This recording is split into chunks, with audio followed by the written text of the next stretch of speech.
Changing me and changing you. There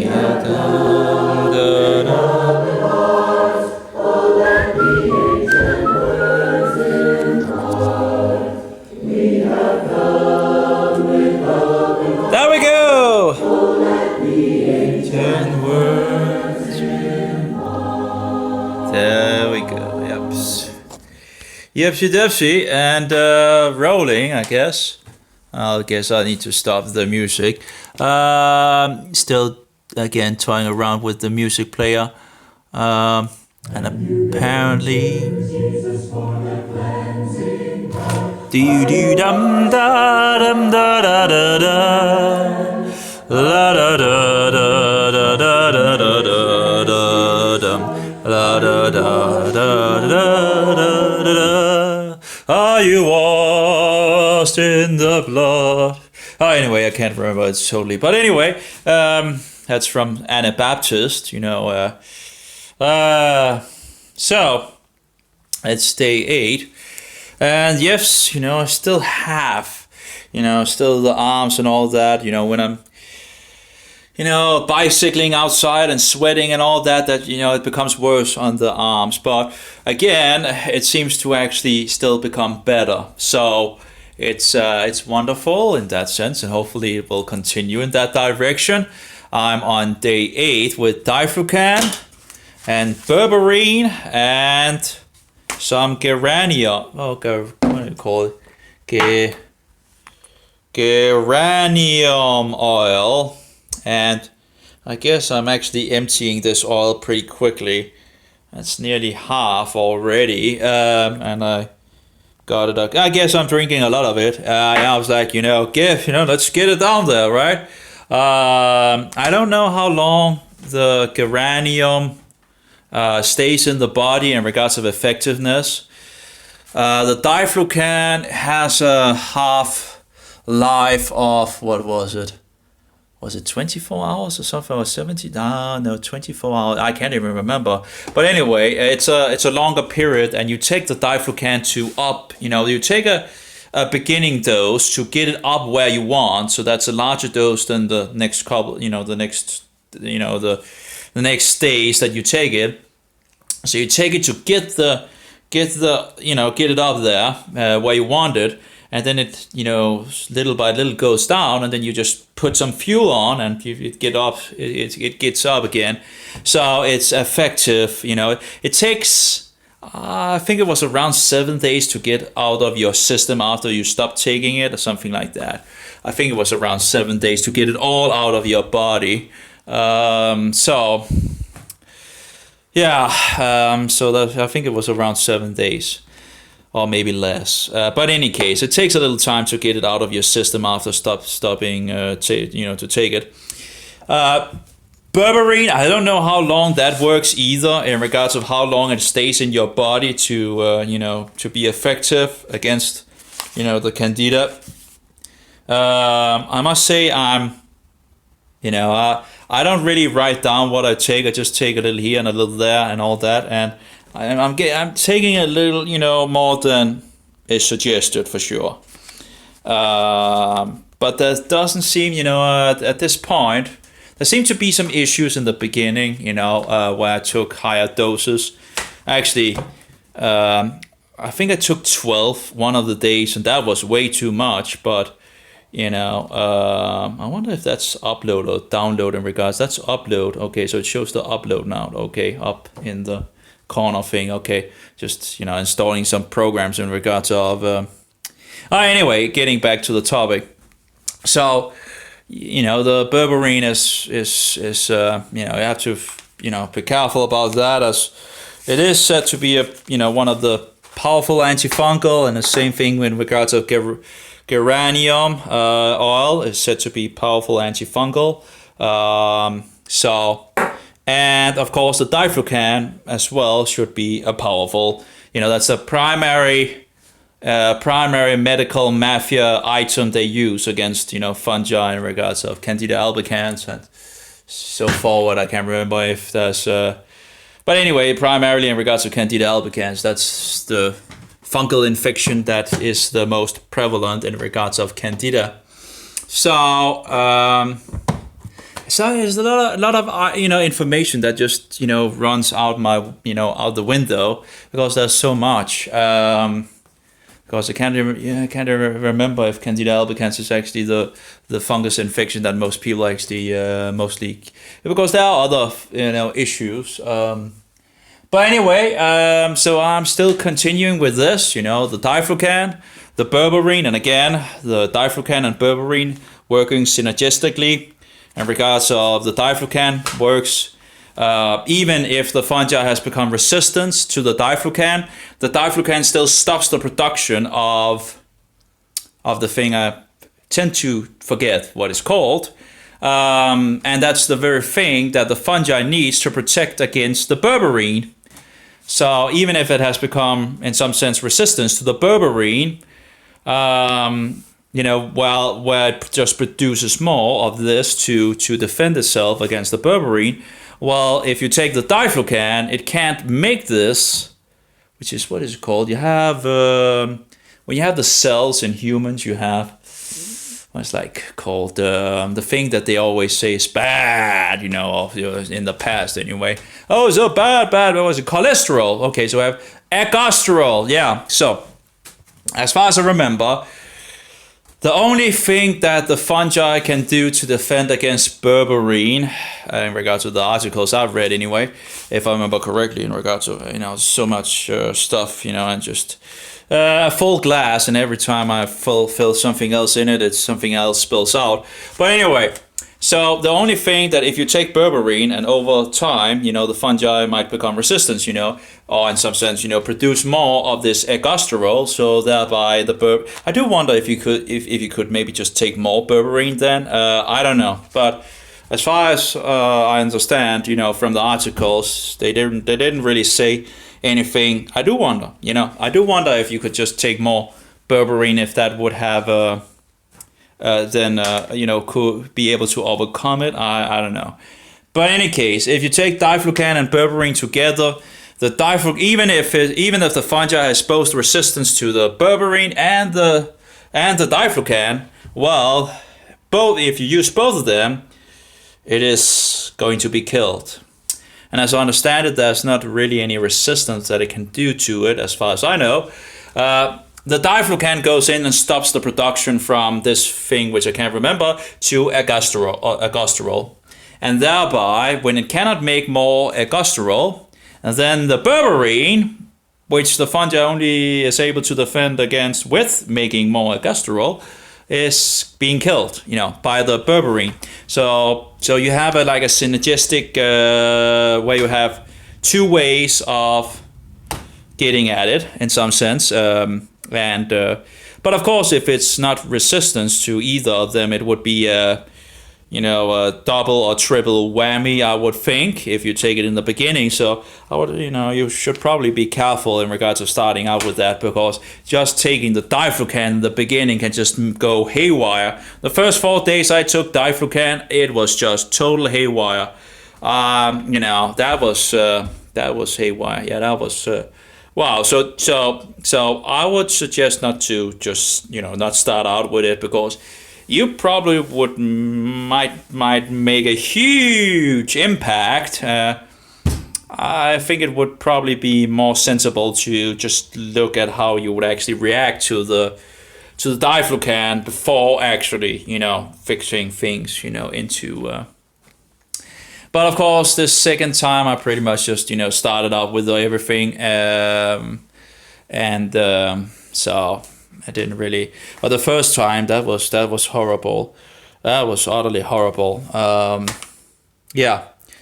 So drinking the oil water pretty much. I bought some coconut as well, but the problem with coconut is that there is sugar in it. Now it's only 0.4 grams per 100 milliliters, but that's still, if you have 400 milliliters, that's still 1.6 grams of sugar in one bottle. Now I know that doesn't sound like much, but just a little can actually turn things. It's just anyway. By the way, this is a what do you call it, a warming thing, I can't remember what it's called, but I just sit them there and they warm up, and the oil that is in the coconut milk will then, you know, become fluently, so when you open it, it's just, you know, you can drink it pretty much.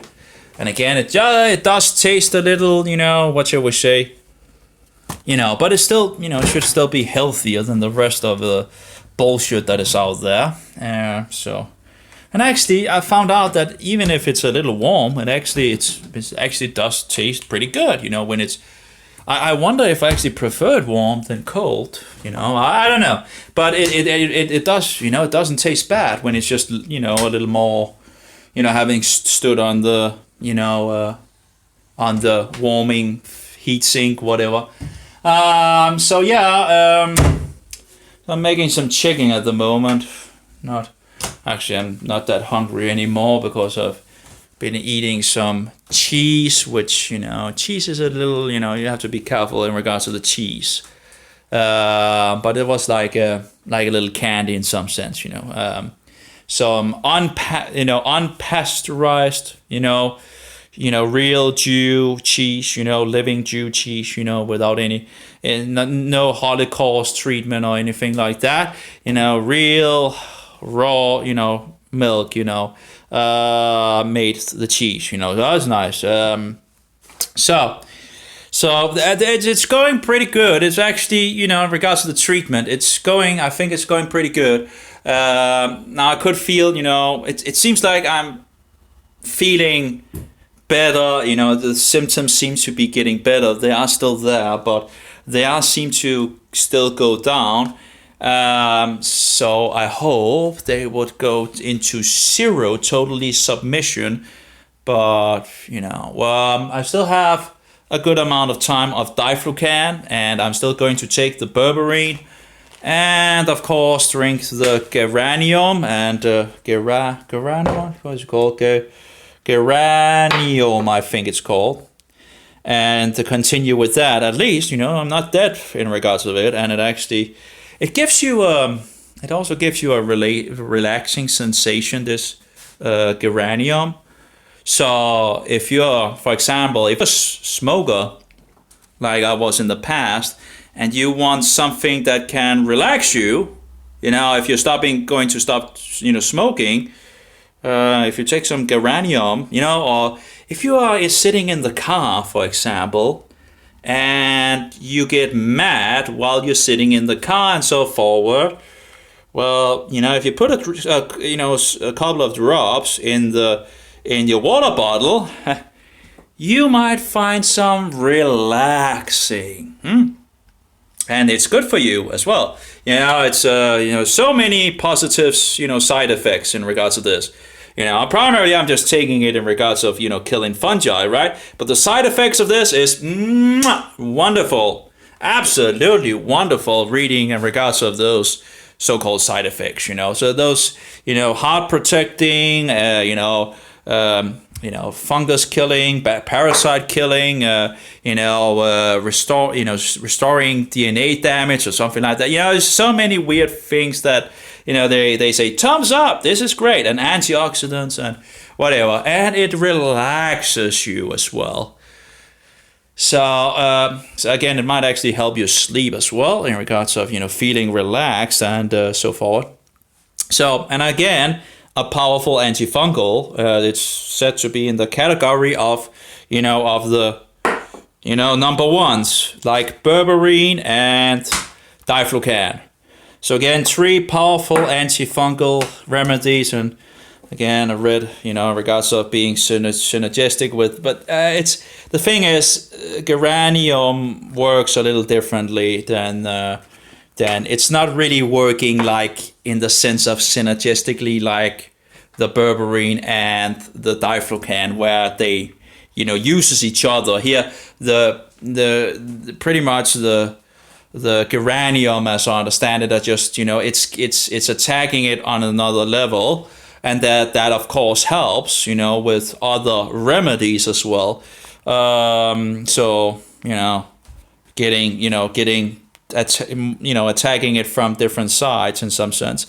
So But anyway, and of course the geranium is made from something that is eatable, you know. So if the thing is eatable, the oil should be eatable as well, because that's made from the eatable thing, right? Doesn't that make sense? I would, of course. Of course, one should be careful in regards of essential oils and all that. I have damaged myself in regards of, you know, the blowing thing where it blows out essential oil and all that. I hurt my ears in regards to that. Very stupid. I just put too much essential oils and all of that, and began to itch in my ears and all that, and that, you know, that I still have problems with that. You know, so that's my own fault. But you have to be careful. That was stupid. Very stupid. But anyway, that was a test, I guess, that really went bad. So, and again, damaging my ears apparently. So yeah, trying against it, you know, having different oils still, and continuing with it. I don't think my brain is totally with me. You know, I don't feel like I'm too, but there's so much, you know, to research and read up on, and I just can't handle it. I really can't handle it. I'm way overstretched, you know, and yet I'm try to continue, and yet I should probably just take a break. But then, you know, I'm feeling like I'm wasting my time. I should be doing something, right? In regards of trying to figure things out. But yeah, that's the three things that I'm primarily doing in regards of my antifungal treatment. There are some other things that I was thinking maybe I should, you know, order a few of here and there. There's, in regards of black seed oil, is said to be a very powerful antifungal as well, and there's like 3 or 4 things that comes to mind that I would actually like to try to incorporate. You know, just to give it on the sideline, give it another kick. But yeah. So in some sense it's going pretty good for now. I'm still afraid of that if this treatment doesn't take it totally out, you know, after these 4 weeks, that it might actually begin to regrow.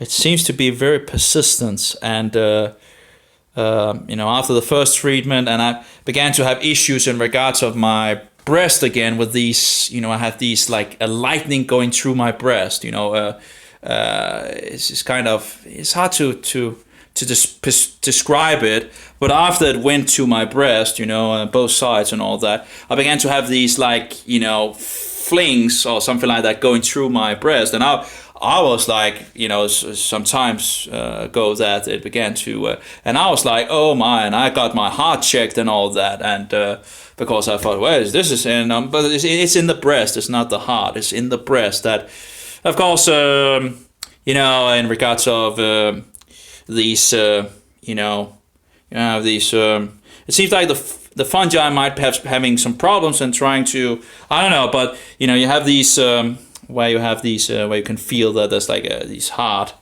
round things in your breast and all that. But anyway, it's but it began to make these you know, things again. I'm like, okay, so now of course I began the Diflucan again. I haven't had any problems with that after beginning with the Diflucan, so I guess it's hopefully, you know, killing it, you know, again, and giving it another. But I did take, you know, I've been taking, you know, even after the Diflucan, I still continue with natural antifungals and all that, you know. So whatever I had, and you know, to try out. So of course, there's a lot of things that are possible to try out and all that. But the problem is everything costs money, and it's not like, well. But anyway, so, but moving forward, And again, I have all the Diflucan. It seemed actually to get cheaper and cheaper every time I bought something from the pharmacy. I don't know, it's actually, of course, it's still, thinking about it, it's just pills, and so it's still a lot of money actually giving, but compared to many other places in regards to the Diflucan, have been a lot more expensive. And the chicken is 54, which should be finished now. So let's open it up and let it stand and rest a little. Should have gotten enough, and I don't want to open it totally, just a little, so it just so it just gets a little. There we go. So yeah, it's going pretty good, and I still have a. I'm not feeling totally. It's just. I'm having dreams, and I have a little hard to, in regards to sleeping and all that, and waking a lot in regards to dreams and all that. But if I'm killing a lot of fungi off and all that, and mycotoxins being released, and who knows, and of course needing to go up and pee a good amount. Well, that's not really, when you take Diflucan, you get really thirsty and drink a lot, and I'm not entirely sure why that reaction is. Maybe the body wants the Diflucan out because it knows it's unnatural or something like that, because it is a synthetic thing, a remedy. So, yeah, again, rose water. You get used to it, And when I emptied my 10 milliliter bottle, I actually was missing it, Even if the taste is really weird, it tastes like, drinking soap or something. Yeah, I don't know. But it tastes like, it's like perfume or soap or whatever, in regards to that. So it is a little weird to drink it. But, over time, I'm sure one could get, enjoy it, And of course, all the positive benefits about it is always nice to have, to have with you in regards to. Yep. Anyway, and I'm sure you could make a pretty good water thing. You could put some peppermint in. Peppermint is always good, right? So peppermint and some geranium, mix that together. And find something, that suits one, right? And just, instead of drinking water, then just drinking some water with some essential oils that also have antioxidants and antibacterial, antifungal, this and positive effect on this and that and all that. It's just a win-win situation, right? I would think, anyway, and relaxes you as well. You don't even need to go out and smoke a cigarette, you just need to drink some water, and there you go, you have. Apparently, must be some of the applications that takes a lot of, from the mobile, because these two new programs I've installed in regards to how much it uploads and all that. Maybe they are the problem in regards to resources for the mobile. But yeah, so that's pretty good. And again, going to continue with that. And I should look into the other things, if I just can get a little of black seed oil and a little of the other thing and the SF 722 or something like that. That would be interesting to try out as well. Just, just to hit it from, multiple angles, don't, not letting it get a chance. And I also from the group, they say they can fix it as well. It would be, it would be nice to give it a go and see what they actually uses in regards of against Candida. They say they can fix you in less than a month, but there are so many people out there saying this and that, and what do they want? Money, money, money, right? Yeah, let's just kick the people that are the weakest in society a little more, right? Yeah, and drain them out. Like, let's just, shake them out, shake all the resources out of them before they die and go into their grave, right? And the medical mafia are wonderful at that, they're really good at that. Anyway, getting money, and then killing the patient, because they misdiagnose and mistreat it, Incredible, to think about how much effort I needed just to get Diflucan, from the white coat spouter was what a struggle, what a struggle. And I was like I was just, it was itching, crawling, the heat, the pressure from my head, it was just, I was really at the, I was thinking, hey, a rope around my neck wouldn't be that bad of a thing, I was thinking that, I would never do it, but I was thinking that. I was really, really on a really low point at that point after the explosion, it exploded from my breast and, up in my face, down in my balls, and down in my feet, and out in my arms, and down in my stomach, just everywhere.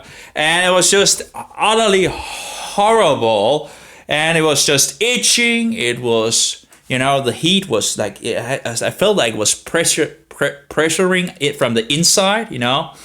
I got all these, what do you call it? What do you call that? Anyway, I felt like it was pressure from the inside. I felt heat. I felt the itching, the crawling. Anyway, there was so many weird things, and it was utterly horrible. And so I was really at the nip of trying anything at that point, and I knew that Diflucan might actually work, and he wouldn't give it to me. He wouldn't give it to me. And I was really, it's like incredible. But anyway, after, a good amount of weeks, I ended up, getting it. And so with a great effort and a lot of protesting and pleading and, I finally got it. I had hoped it would actually work quicker. But in any case, at that point, I was just happy if it just, took it down, and it did. It did take it down. And now, still being there, I can still feel it in my arm, and but it's really getting low. It's really getting low. So it's at the it's livable now. I still if I'm outside and I'm sweating, I can really feel the sweat on my arms, and it begins to really itch. I was really, really, then it begins to become really much worse, and I had a little of that while I was spiking here today. But again, it was not that terrible compared to what I've tried other days, but still, it was still there. So, I'm going to continue, and, if this doesn't work in regards to this second round, I'm really not sure what to, there's really only one way to go, and that's forward, right? But, I know that he has said to me he won't give me any more, if anything. At least he doesn't want to send me to a shrink anymore. So at least I think he have understood that this is not something up here which they have, concluded. So many, you could just feel them, that they just think it's up here in your head for these last 19 or 20 years, It's interesting because they actually began to treat it correct, in some sense, they were on the right direction in the beginning, regards of fungal infection where it began and all that. And then they just, because the creams didn't work, and then it just began to spread, And I could just feel it inside my body, and yet there was not really any visible symptoms that I could show the doctor, which was really a problem, So they, I was put on happy pills, psychotropic drugs, because I guess, it's just the other head, apparently, that is wrong. You have to be kidding me. What kind of misdiagnosing and mistreatment, you know? And of course, they were throwing these happy pills to the left and the right at that point, and that gave me another symptom after I stopped with these bullshit pills, which I was told, yeah, that's one of the symptoms that you can get, you know, from them. Oh, yeah, okay. Like I stopped taking them, and but anyway, why would you give me something that is, you know, that can, you know, make all these, you know, so, and I knew it didn't work, but of course at that point I was younger and I was more, what shall we say, I thought that, you know, that people, even if I had said no so many times to it, the state told me that I of course needed to do as my doctor told me to do. Yeah, what other nonsense and bullshit, you know. Of course it wouldn't work, you know. You know, I could reason that out for myself. So sadly they got me into this. And then of course I went up to the white coat murderer and told her that I don't want to take this anymore. And she said, either I could take it or, I could go to a shrink. We have two different words for those and all that. I was like, hey, I'll take, I was so, in some sense, looking back at it, I was still looking up to the authority, right? Instead of just saying, no way, I'm not doing any of those things, But I got either you do this or that, it's just, which is utterly, give me a break,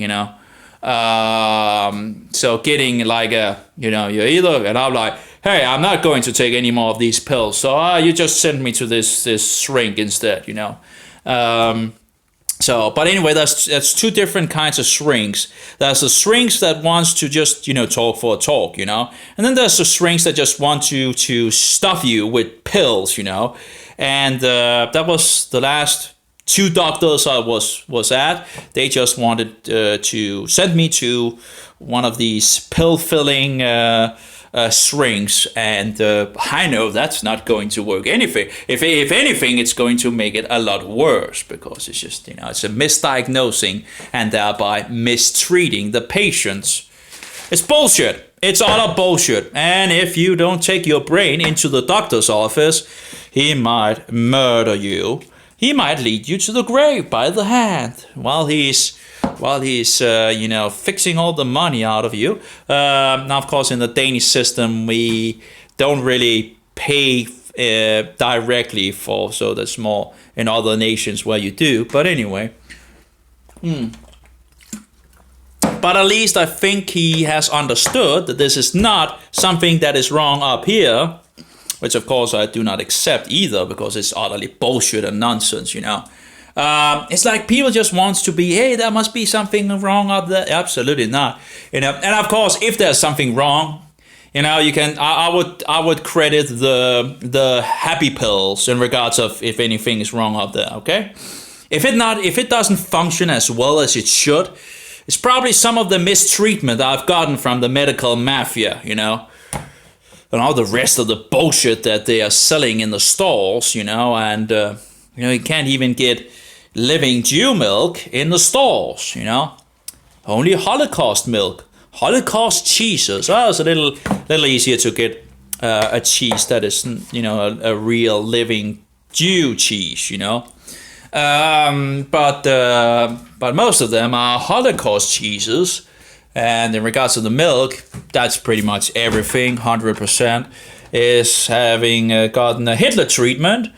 And thereby, Holocaust milk. And of course, that destroys both enzymes and vitamins and the good bacteria and so forward and all that. It's just a nonsense, utterly outrageous world we live in. Can't even get raw milk. You have to be kidding me. Milk from the cow. Oh no, because that's dangerous. Really? Well, if the milk that comes out of the cow is dangerous and problematic, maybe you're not treating the cow correctly. Maybe you're feeding it the wrong kind of food, that is, maybe you're putting the cows, in an environment, pressing them together, Maybe you're feeding them antibiotics, which are fungal poisons. and other things, growth hormones, whatever, maybe you are, maybe you're pressing them to the limit in regards of milk production. Quantity over quality, And thereby when the product that comes out of a cow might have some issues, well, let's just, kill, it's just incredible. So you destroy the enzymes, the good bacteria, the vitamins and all of that is in the milk. And of course, the bad bacteria just comes back. But now the good bacteria is not there, and thereby the bad bacteria grows wild. Yeah. The insanity of this wicked world. Anyway, but I guess there's just something, wrong up in my head, I guess, right? No, I don't think so. I think it's the world that is absolutely gotten, it's a nut house. It's a nut house. The entire country that I live in is a nut house, It's incredible. Anyway. So, anyway, it will be nice with some chicken. And, they shouldn't be slaughtered to Satan in regards of halal, because most chickens in Denmark are apparently slaughtered to a false god who has no son. So, and we don't want to defile ourselves with food sacrifice to a false god. Yeah, it's just incredible. 1.8 billion people following a false prophet named Muhammad that had sex with a 9-year young girl when he was 54 years old. You have to be kidding. And you see him as the perfect example to follow. And of course he was a liar and a deceiver and a false prophet. He was a stinking wolf, and it's pretty clear to see that he was a stinking wolf. And yet 1.8 billion people are following after that guy. Have to be kidding me. Most of the world is deceived by Satan in our days, And it's not a number game, It's like, what we are on 1.8 billion Mohammedans, or maybe they want to correct you. We're actually 2 billion whatever bullshit. But if you look it up, it's 1.8 in regards of Google. But anyway, and it's just, it's nitpicking in some sense. Like, it's like, okay, whether 1.8 or 2 billion, whatever, it's not a number game. It's not a democracy. It's a kingdom, and God rules. And you don't follow a false prophet, That's just stupid. That's just totally, without, reason, It's just incredible. God gave us a brain to think with, not to run after, liars and deceivers. And any case. So it's going pretty good, I guess, It's actually, it's going, taking everything into consideration. Again, I hope it will take it out in regards to the arms. It would be very, very nice if it would take it out on my arms. But it's still there, and but it would be nice. It has absolutely lessened the thing, and so I'll just going to, of course, continue the next couple of weeks and hope for the best. Again, I can still feel it. It's more like on the, on the surface. I can just, I can sense it. Well, maybe a little more than sense it, but it's there, but it's not going haywire. Totally haywire, and that's it's subtle, but it's there. I think that's the best description I can give. So that's nice, and I guess I probably should have ordered a bigger bottle of this Geranium, because I would like to continue to do this until I don't have any more Diflucan and all that. But again, I would like to try some of the other remedies as well and get that in and kick it further down and hopefully just totally smash it, and yeah. So, yeah, I guess that's pretty much it. And of course, the Danish weather is what? Can you guess what it is in Denmark? Raining and gray. Yep, typical Danish weather, gray and rainy. Typical, like nearly every day. It's perfect weather for fungi. Besides, it's not actually being so warm, but moist and wetty and all that. Fungus loves wetty and warmth and all that. So, yeah. And I guess that's all for me. Again, my brain could be a lot better. There's a lot of things to do. And again, I have papers all over the apartment. I have books and things to research and things to do. And it's just, I'm just so, there's so many things. It doesn't really seem like I'm really getting to the bottom of things. There's like an ongoing struggle, it seems. And reading more about fungi. I have actually is hidden fungus making. That's another art. Maybe I should actually read that. And then we got to primary. But this is like something I fixed out on again this there's papers everywhere. Pretty much table whatever over there. And the table as well, papers everywhere, and down on the, just papers everywhere. Anyway, and of course, the things on the computer I would like to trying to figure out and all that. In regards to the video player, is moving along as well. Apparently, the programmer is now making a new version of the UVP player, which is ultimate video player. But he has I've toyed around with 2 different of his players, and I also tried it in WordPress. But I must say, I'm still not entirely sure. Should I, if I can actually make a menu in regards of HTML and all that, and make it, it has to be mobile capable and all that. I'm not entirely sure which direction I should go here. But then I installed, in regards to WordPress, and installed some of his modules, and I could see, oh no, we're getting into more issues here in regards to the WordPress modules. And of course, you have the WordPress updating, and then you have his in regards of the applications update. So you just have a mess of more updates. So if you actually went back to just doing the HTML thing and the CSS and some JavaScript and all that, which I really haven't toyed around with and don't really know much about. But if I go back to that, it's, I should be able to actually, it should be also be more fluently, but of course it would need to be more coding. And again, my head is just pretty much at the point of way off. But anyway, is hidden fungus making you ill? ? A hidden fungus may be making you ill. A 35-year-old recently walked into my office suffering from a whole list of health problems, which is why I often call myself a holistic doctor. She had chronic fatigue, recurrent yeast vaginal infections, and of course, in regards of women, that is much more accepted that women can get fungus issues.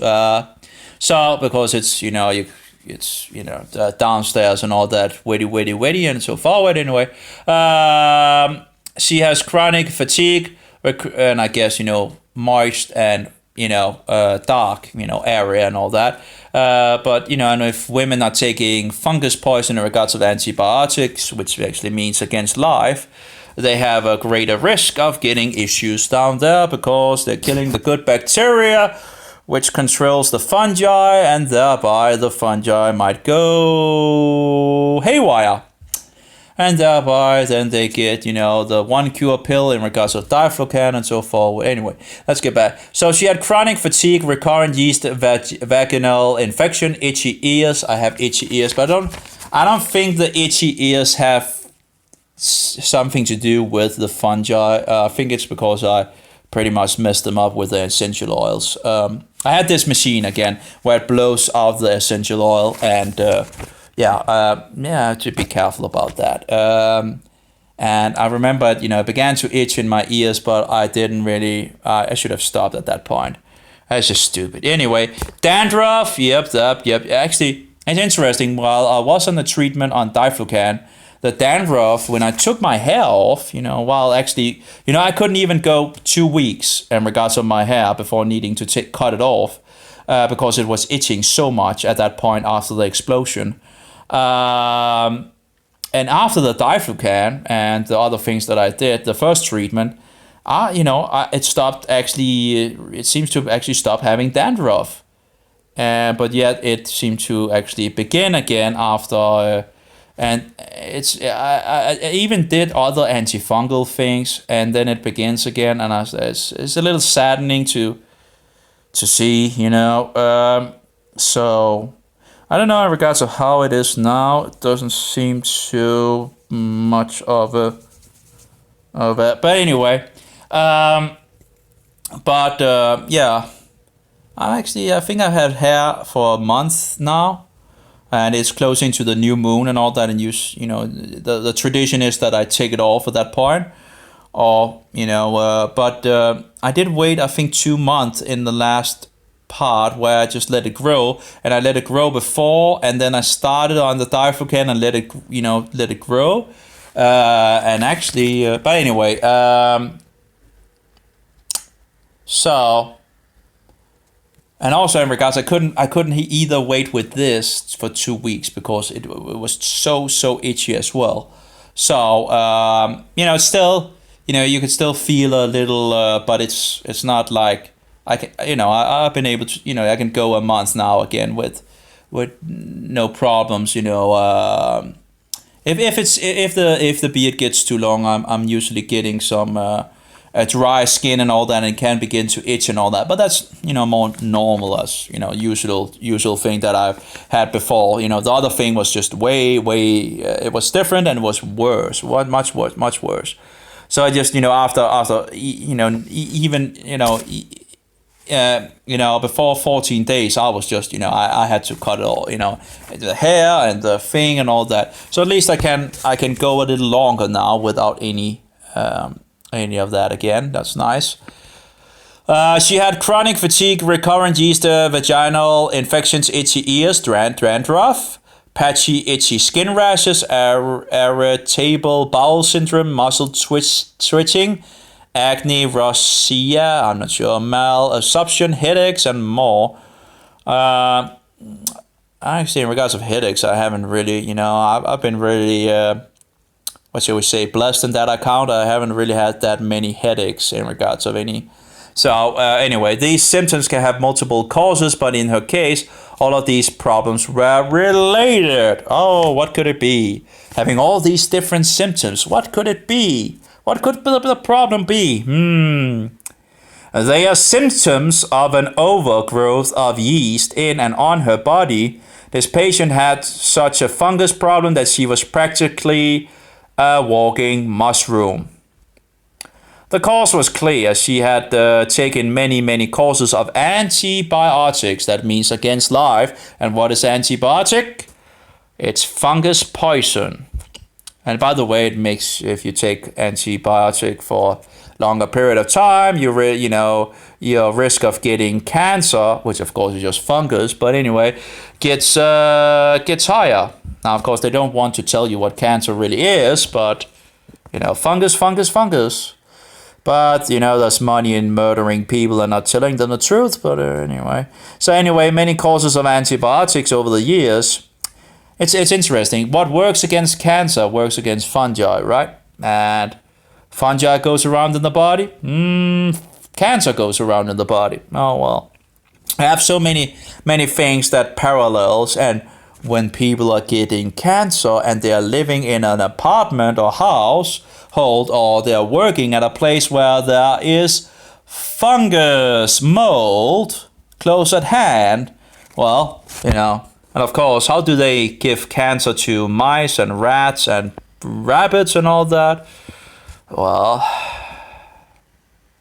anyway, so treated and needed antibiotics every time she went to the dentist. In addition, she had many urinary tract infections for which she took many more courses of antibiotics. Yep.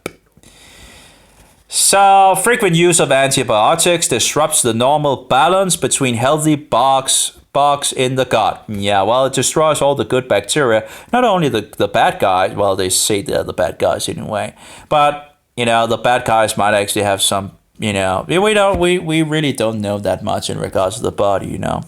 I can't remember how much it was, but it was like very, very little in regards to what is actually going on. Yes, there's this whole complex system. But anyway, Lactobacillus, bifidobacteria, and E. coli, and other potential dangerous bugs, including yeast, bacteria, and occasionally parasites.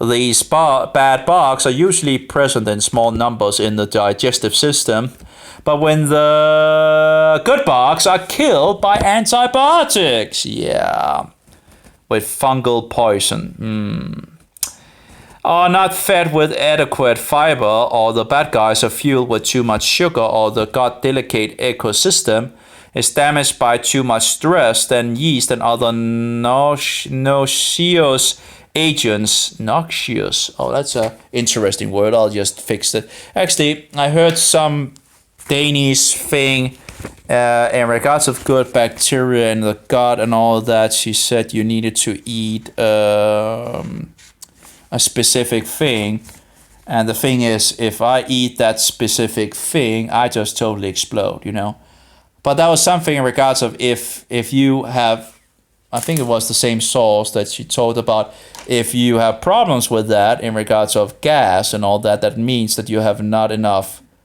of these good guys, I guess, in regards of digesting the thing and all that.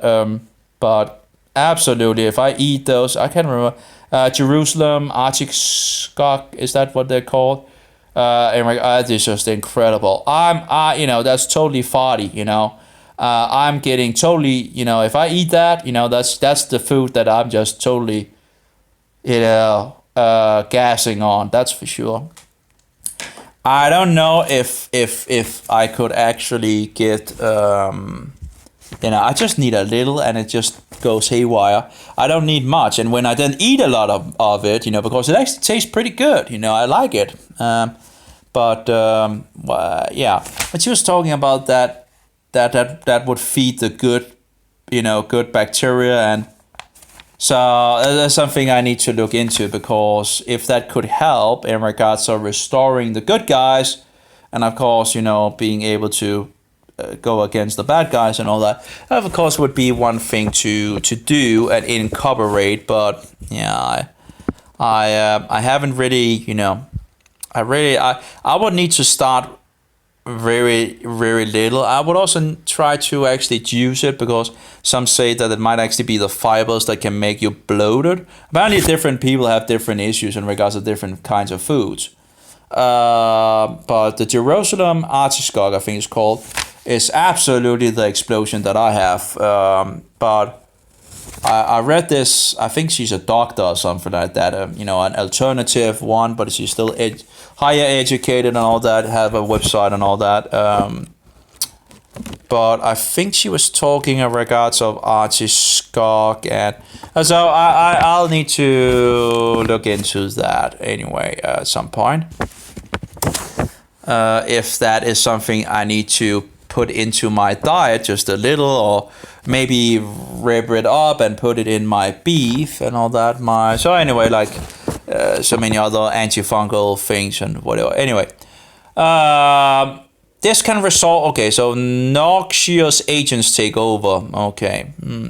This can result in many chronic illnesses and symptoms, including allergies, chronic inflammation, joint problems, mood and brain disorder, digestive symptoms, and more. In today's problem, I will explain why yeast overgrowth is such a common problem, why conventional medicine tends to overlook it. And provide you with a comprehensive plan to reduce and remove yeast and rebalance your gut delicate ecosystem, which sits at the center of your health.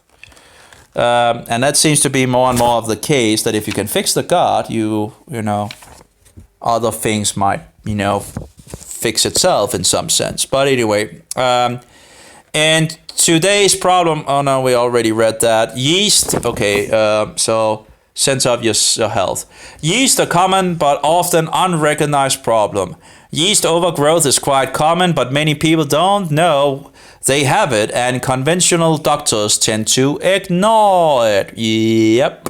And provide you with, in medical school, we are taught that you either have a disease or you don't. It's black and white, but however, our bodies variant designed with an on or off switch for disease. All diseases occur in shades of gray along a continuum of imbalance along spectrum of disease.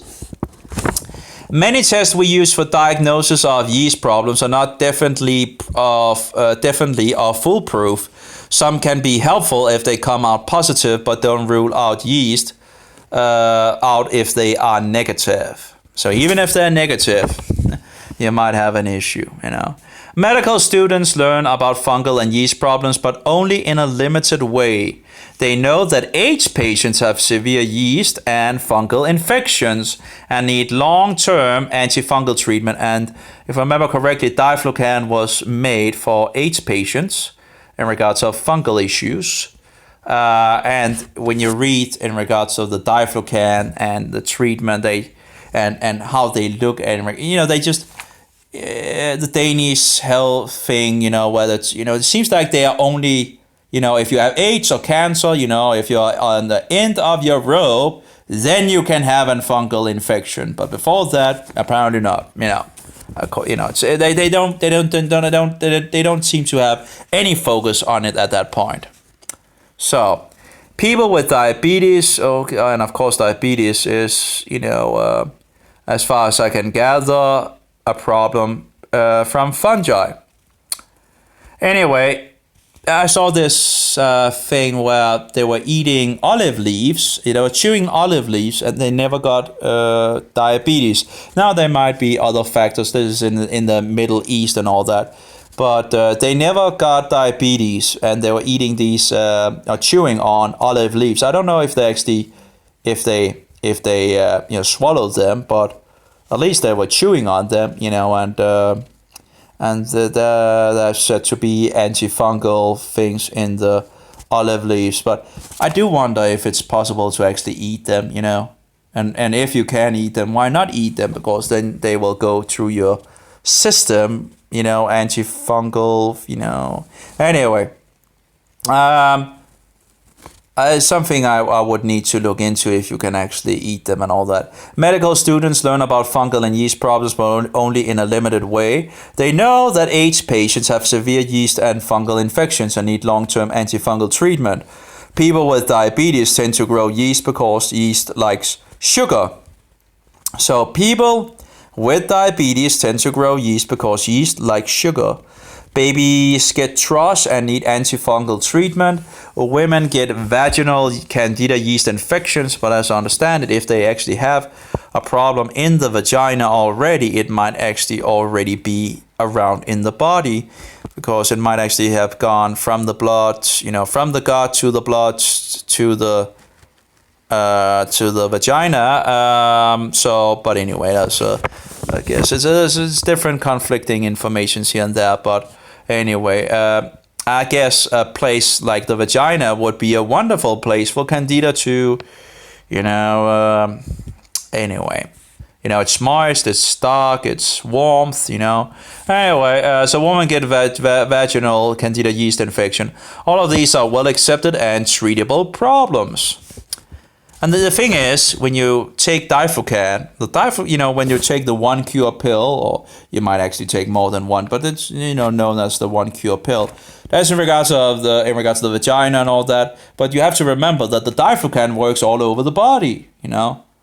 So just because it might, you know, fix the place downstairs, it might actually have fixed the overall problem around your whole body, you know. So anyway. So babies get TRUS and need antifungal treatment. Women get vaginal candida yeast infections. All of these are well accepted and treatable problems. Unfortunately, more subtle problems related to yeast are usually ignored and not linked to patients' complaints. If a subject is not taught in medical school, it is assumed to not be real. Medical history proves this is a dangerous assumption, and absolutely, they will just put you in the crazy box, It's just incredible. I'll send you to a shrink that just wants to fill you up with psychotropic drugs. This is a madhouse, utterly madhouse, utterly criminal, diabolical madhouse. And of course, then they're attacking those people that are, and they call them they call them. They call them something in regards of, they called them, what did they call them? I can't remember. Anyway, they call them something and say they are not, and then they discredit them and so many levels and sue them and whatever, try to take them out of business. And who knows, they might actually also kill them off,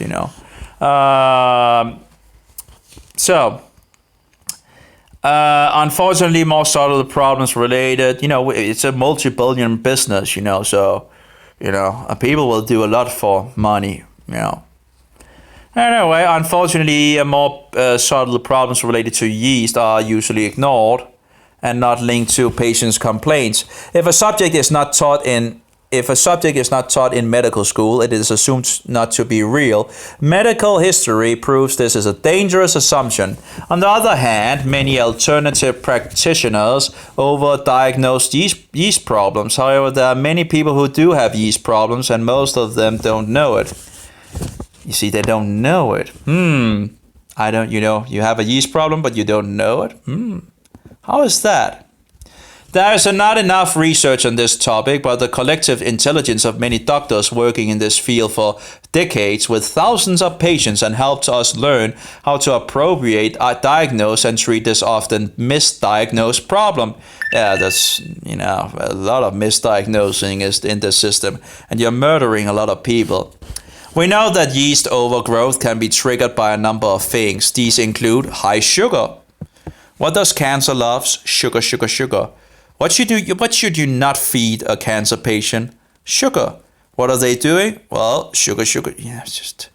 Anyway, these include a high sugar, high fat, low fiber diet, impaired immunity. I'm not sure in regards to why would the high fat thing, but anyway.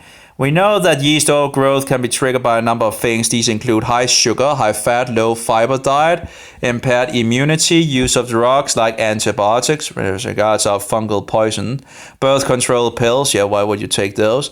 Estrogen and steroids like prednisone, and psychological stress. Now, in regards to psychological stress, apparently you release some kind of thing that, can promote fungal growth. So if you're stressed, it's not so good.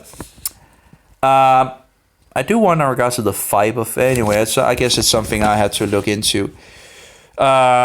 Maybe I have problems with the Jerusalem artichokes because I don't have the bacteria in the gut to, who knows, Again, I have to try different things, right? I don't know how much sugar there's in, but usually it's said to, just be for it's you have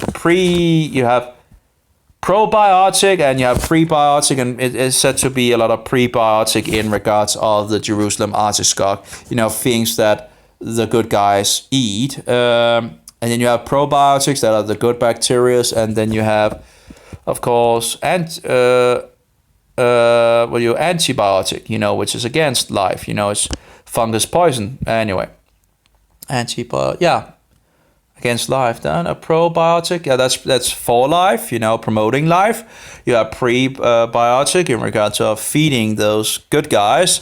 Anyway, all those symptoms of yeast overgrowth are similar to those of many other conditions. You may have a yeast problem if you have these problems. They use these Roman numbers. I hate this.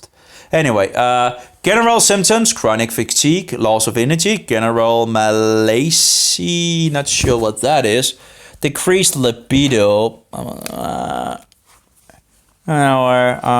don't think I have a loss of libido. But anyway, trash. But of course, different symptoms of that's the thing. Many people can have different symptoms of these things, and thereby the doctors can't figure out what is wrong. Because Anyway, trash, bloating and gas, intestinal cramps, rectal itching, altered bowel. That would be in regards of butthole itching. It's much better word. I think. Altered bowel function, such as diarrhea or constipation. And there we use the number again, Roman number. Genitourinary symptoms, yeast infection. I guess that is in regards to the bladder, urinary.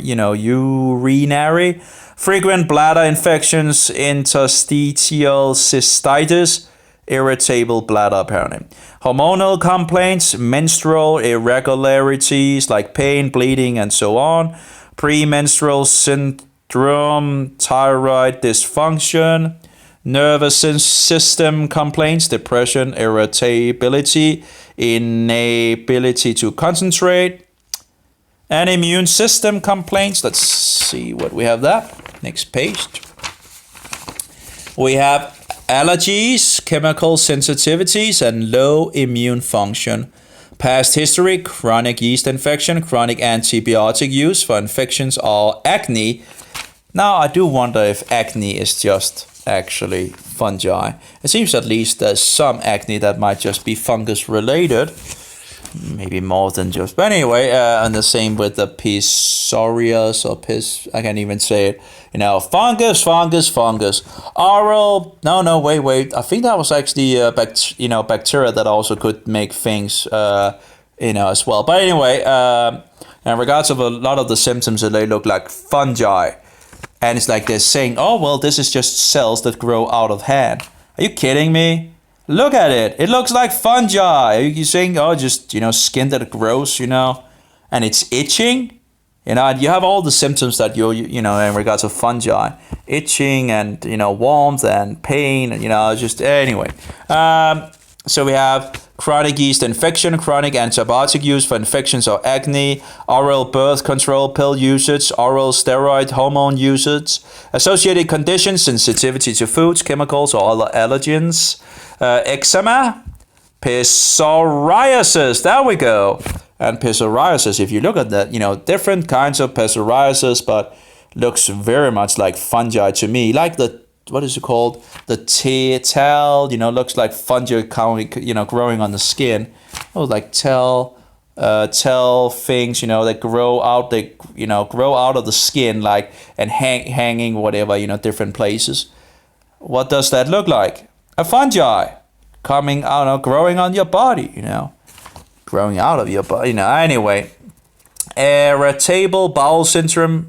We are problem in regards of battery, low on battery. I don't know if I can save it, but yeah, there we go. I'm not sure if that is going to be enough, because it might actually just even close down anyway, even if I put a little maybe I should just if I can take there we go, so a little down, and saving some energy here. So, irritable bowel syndrome, craving for foods rich in carbohydrates or yeast. And carbohydrates, sugar. Toenail fungus. Yeah, there we go. Many tests we use for diagnosis of yeast problems are not definitive or foolproof. It is often a diagnosis that must be made from a patient's story, symptoms, and physical findings on examination. Blood antibody levels for yeast, stool test, and organic acid urine test for yeast metabolites can be helpful if they come out positive, but don't rule yeast out if they are negative. Actually, I was, trying to have a uranial yeast thing and all that, and apparently it was totally negative. I do wonder how they could actually, because I think I got the results like the same instant. So they didn't seem to actually grow out anything, try to grow any, whatever. While others, many need only simple changes to, oh no, so go, back. So, but don't rule yeast out if they are negative. The best method for diagnosis is a good history for risk factors like antibiotic use and symptoms of chronic yeast problems. The symptoms of yeast overgrowth vary from person to person, and the response to treatment will vary. If you catch it early on, you might just, need to change a couple of things, and then it will, what do you call it, submise, or, it will go into itself. But if you do not know what to do and you let it, grow, it will become more and more rooted, like me, at least, 19 or 20 years of growth and no idea what to do about it, and again, I don't, if trying to find out what is wrong first, right? And then you have all these white coat murderers and butchers, that tell you that, that just, you just feel like they think you are not case, you're just making it all up, and wanting you to, oh, there's no problem with you, if there was any problem, this number on the computer screen would say so. This magic number on the screen. Hey, did you listen to what I was telling you, or do you want to just look at your screen, just give me a break. Anyway, here I'm spilling out all my personal details to you, which I don't really find amusing, and then you just, if you had any problem, it will, this magic number would tell me. A little itching there, anyway. Yeah, great, what incompetent, So, see here. So the best method for diagnosing is a good history for risk factors like antibiotic use and symptoms of chronic yeast problems. The symptoms of yeast overgrowth vary from person to person, and the response to treatment will vary. Some people may need aggressive treatment, while others may need only simple changes to make a significant difference in their health. Again, different levels of where you are. And again, I think I could have, if I knew what I know now in the past, I would probably have easily been able to change it. Now, I don't know, but because I can't check it out. But I think that would be a pretty good. I think I could pretty easily have turned it around at that point. Stop drinking alcohol. Stop eating sugar. Go pretty much on an only meat diet. And of course, meat that is natural sources and all that. And salt and water, and see how that goes. And then go from there. And of course, get a bidet. Bidet is a wonderful thing, I love the bidet. I love my ass pistol, It just cleans you out in the butthole, It just shoot, good, strong water spray up your butthole, and it cleans you out. I love that. I have no idea why I never heard about that before.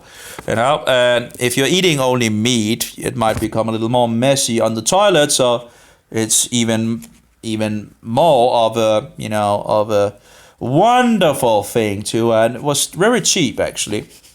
Well, it's like $20 or something like that for that. And of course, you need to mount it to some water and all that water sources. Yeah, I love it. Sadly, I haven't found a thing where I can take a bidet with me. But anyway, I have found one, money and all that. So, but I have found one thing that I would like to try out, was like a portable bidet, which seems to be pretty powerful. But again, I need to have it sent from the US, and it's pretty expensive. But hopefully, in regards to that cost, it hopefully will last for some time, hopefully. But yeah, it's just wonderful. That would really, really help me in regards of,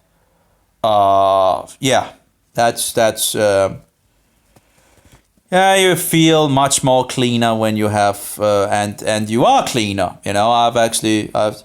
what shall we say, documented, and well, not documented, but I've done some what shall we say, observations, scientific observations, and absolutely the bidet absolutely helps you clean your butthole. Absolutely, I give it 10 out of 10. It's a wonderful, and I have no idea why we don't know about that in this nation. It's just incredible. Why no one ever told me about that? I have no idea. Anyway, wonderful, wonderful. If you don't have one, go out and get one and try it out. I think you would probably become pretty happy about it. Anyway, at least I have been very, very, very, it's, how can you live without it, Anyway, of course you have to live without it when you are outside. But again, I'm looking into a portable solution, and I have found one from the US that makes a very powerful one that I've looked at. You can get bidets where there are battery and all that as well. Different kinds, and portable, other where you press yourself and all that. But compared to the bidet that I have in the toilet, it's just a big spray, and it's pretty powerful. You want to have something of that is powerful, and not just a little weenie.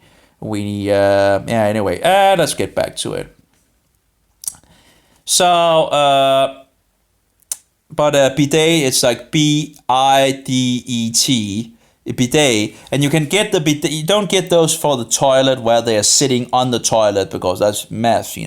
Just get one of these where you can take it, where you can sit it on the side, and you just take it and you just move it down, and you have the motion. You can do you get used to it, and it's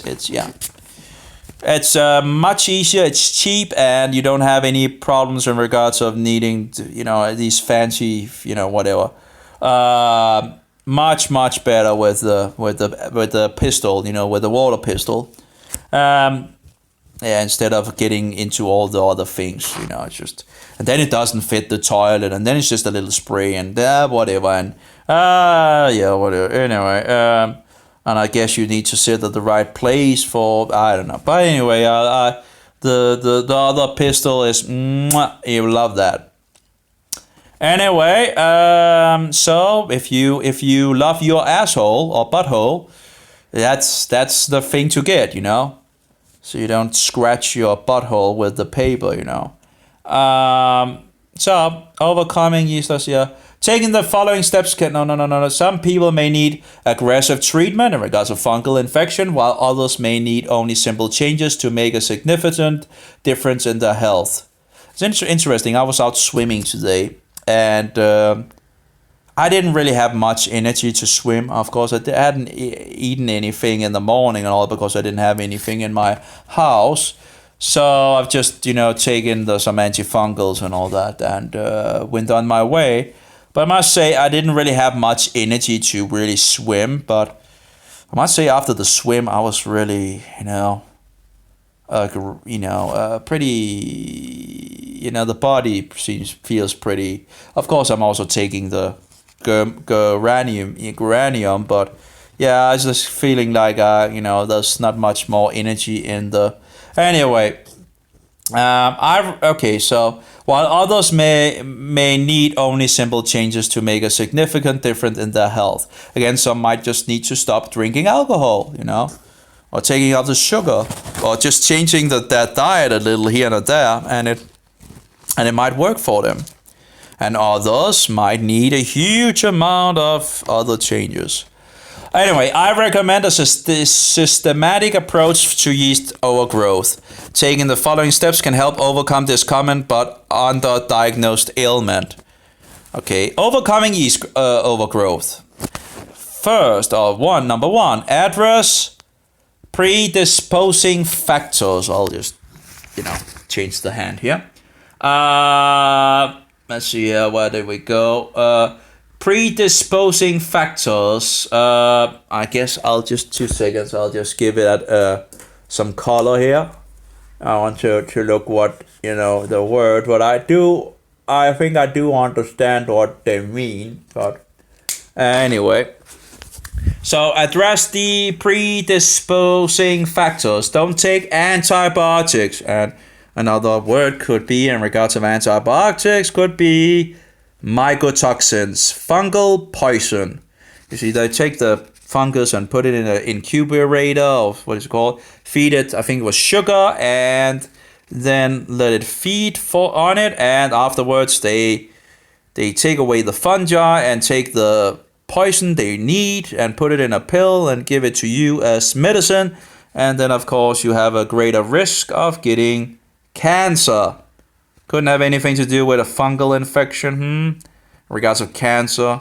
Anyway, don't take antibiotics, steroids, or hormones unless absolutely medical necessary. Number 2, eat a diet that doesn't feast. Eat a diet that doesn't feed yeast in the gut. Low sugar and refined carbohydrates and low mold and yeast food and yeast in food. See below. Anyway. And again, cheese again is can be problematic and all that. And I probably shouldn't have bought a cheese here and it's just but it's just anyway, it can set things somewhat on fire. So I want to have to be careful with that. So use probiotics to repopulate the gut with healthy bacteria. That was the good guys. Take antifungal herbs and medication when indicated.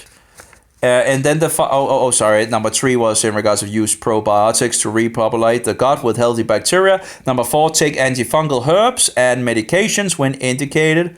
And you have to remember, who is the enemy of the plants? Well, fungi. So it would be natural if they had antifungal, Anyway, take antifungal herbs and medication when indicated. 5, identify potential environmental toxic fungi and molds in your home or workplace. If you can, you would, you don't want, and I should have a check in my apartment. Now, of course, I'm going to get kicked out of this place at some point, and I should write a paper to them in regards if they can find. Of course, they probably can, but hey, if they can, finding a cheaper place and a smaller place. I don't need that much space. I just need it to be cheap, because the cheaper it is, the more resources I have to buy, fungal things and all that, and try that out. It really drains your supply of resources. And over these 19 or 20 years, I have used a lot of resources on trying to get back my health, and it's incredible. So it's like a dark hole. Well, you just continue to put things in, and well, hopefully at some point, hopefully I will get over it, but I really don't know if it's possible, at this point. If this second treatment doesn't really totally smash it out and wipes it out, I don't know. I don't know. Again, it is becoming better. So in theory, if I continue to do what I do, it should. But of course, then again, if I run out of Diflucan, and that's one of the things that actually is working, and making it better, then then I'm pretty much in a problem here. But anyway, again, 3 weeks, and it is, it is lowering. So hopefully in the next couple of weeks, it will totally, it would be so nice to see totally annihilated and the symptoms totally gone. Then of course I need to focus on my back, because my back is hurting as well.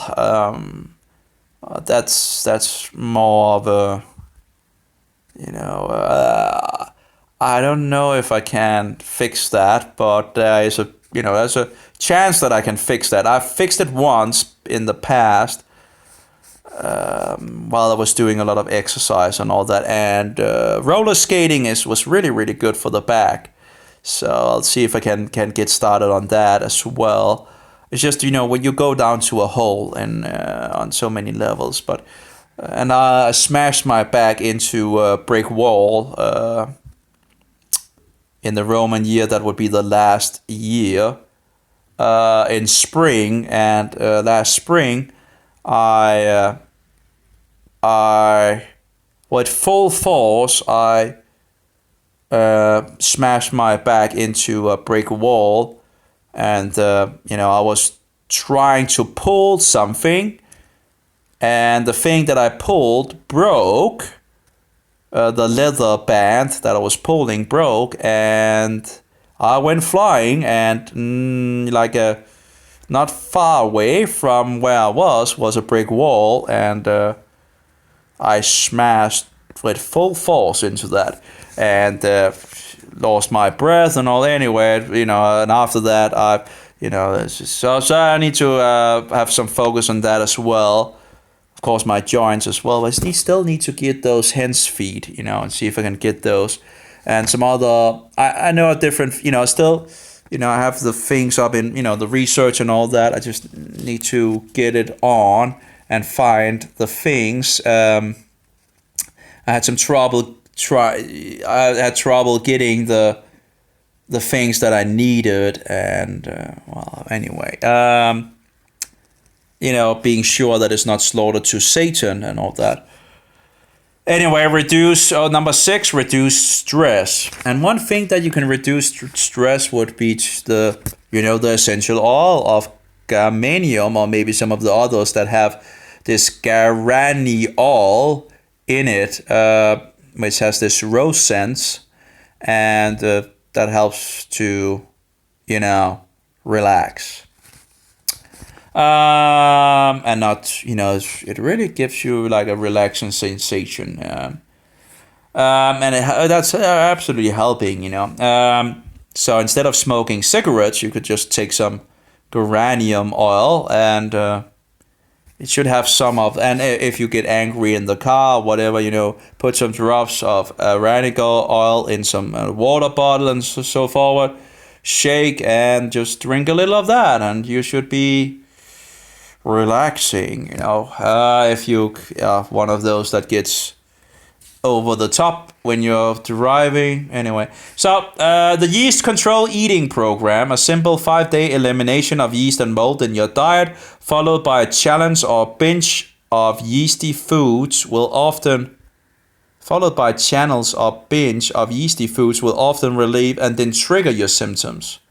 Oh, okay. So this is like a test thing where I guess in regards of trying to eliminate everything in regards of yeast and molds and mycotoxins and all that. He doesn't really say that, but followed by a challenge or binge of yeasty, you know, where you eat a lot of these yeasty foods, and you will be able to see are the symptoms coming back, you know. And it's incredible. When I tried this meat-only diet, I found out that my issue in regards of my what do you call it, male part, my underneath the belt, in regards of my penis, I guess you call it. Do you call it that in English? That's the I don't know if that's a better name. The thing you pee with, you know, the pee man. In Danish we call it the pee man anyway. It does sound a little better in Danish than in English, that's for sure, if you use that. But anyway, you know, the one that you pee with, you know, and absolutely zero sugar and only meat, you know, helped on that. It was wonderful, absolutely wonderful to see it just, you know, go away. But anyway, so of yeasty food will often relieve and then trigger your symptoms. This can be a good diagnostic tool to see if a long-term yeast control diet would be helpful for you. Remember, different people with different sensitivities may require varying degrees of dietary restrictions. Yeah, I pretty much near to only meat, you know. And red meat is the best. The red meat, is chicken doesn't really. Now, of course, I've made chicken now because I was in some sense craving some chicken or wanting some chicken. But red meat is the best, And grounded red meat is the cheapest. So what I do is also putting antifungals in those, grounded meat sometimes. Whatever I have, and just mix it together and put it on the pan and all that. Sometimes it tastes pretty good, sometimes it doesn't taste so good. But anyway, it goes down it goes.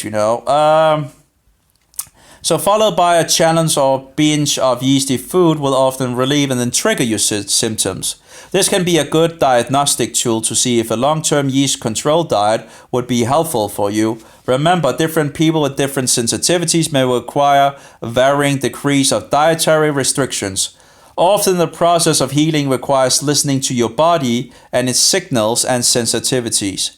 Nowhere is this better illustrated than in the management of yeast problems. Follow these guidelines as the first step to assess your yeast problem. And they will have different dots. The first dot, eliminate all yeast promoting or yeasty and moldy substances from your diet. And then the number 2, they don't have numbers on these, but number 2, try to be totally strict during this time to get the best results. Number 3, keep a food diary and track what you are eating. And actually, I should have done that sometimes, because sometimes things go haywire and you're thinking, what did I eat or what did I do? And that it would have been, if you had a diary of things, it would be, or if it's going really good, you could look back, what have I been doing right? Anyway, you should try to vary your meals and make sure you're not eating a lot of any one food. Well, in regards of the meat-only diet, that's the best that it works for me, And again, I'm mostly on red meat, with some low sugar options as well. But, overall, my primary stable food is red meat, mostly cow. I've done sheep as well, but I would like to try goat, but anyway. This is number 4, avoid the test foods for 5 full days. Number 5, on the 6th day, eat large amount of foods you have been avoiding and monitor your reaction. If you get a recurrence of symptoms, you have identified your problem. If not, then yeast may not be a problem. Again, I had to go totally on a red meat diet to actually stop my symptom, below the belt. But if I had known about that 19 or 20 years ago, I could probably, and in regards to not drinking alcohol and all that. Now, of course, over time, I found out that alcohol is not helping me at all. So I stopped drinking alcohol because I knew it wasn't making anything better.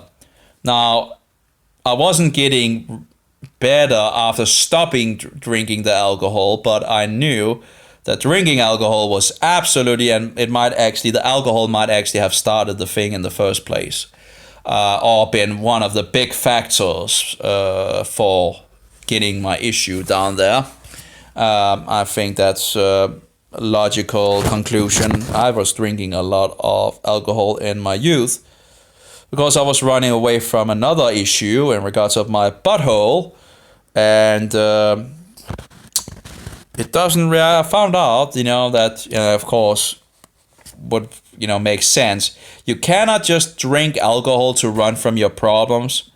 That's not a solution. Absolutely not a solution. Even if it works for, the time when you're drunk, but it will only give you more issues. And you don't need to try it yourself. You can just look at people that just drink and drink and drink alcohol, and they ruin their life. Their health issues, and of course society seems to not be so interested in actually helping them out of it.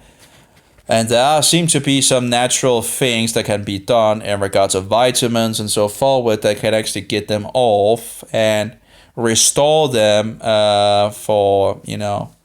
because it might be a very big struggle for people having been having been alcoholics to actually stop, because it's all these health issues that they, so they would absolutely need help. And if we're not going to try these more so-called alternative ways that where people have helped alcoholics, anyway, it's just it's not. I don't think it's that easy to get out of it. I think it's really, really easy to relapse into this thing. And of course, you have your friends and all that drinks and all, and you pretty much lose that connection and this fellowship when you stop drinking alcohol. So anyway, but at some point I realized that this is not making my health any better, at all. Absolutely not, so I took a decision to not drink alcohol. So I should have just known that, long back, Anyway, so 1, 2, 3, 4, 5. On the 6th day, eat large amount of foods you have been avoiding and monitor your reaction. If you get a recurrence of symptoms, you have identified your problem. If not, then yeast may not be a problem. And 1, 2, 3, 4, 5, 6. Remember that sometimes a dietary change may not reduce the yeast overgrowth enough to resolve your symptoms. Then you may need to proceed to the next step, medication or non-prescription treatments. Number 7, it must be, if you feel great off the yeasty foods, you might not want to do the challenge. I don't. Yeah, that's the thing. I don't understand. If your symptoms are going away and you have had these symptoms for maybe years, why would you try to it just seems stupid. When hearing that, if you take Diflucan and all that and it works and all that, then try to go off it and try to eat some of and then see how you react. And I'm like, why would you do that? If it's helping, why would you be so stupid to refeed it, and, at least that seems stupid to me, that just seems like, because the fungi might become resistant to it, and thereby be less of, they call it susceptible to the drug or to the remedy that you have. So if you're taking Diflucan and it is working and all that, and you have taking it for a week or something like that, and you stop it, and you try to go off, go on a diet that, why would you feed the fungi? I don't understand that. But anyway, I do understand that you can then check if, but if you had this for years and then you can see it working, come on, why would I ever? Anyway, so if you feel great off the yeasty food, you might not want to do the challenge. No, absolutely not. It could make you feel very ill.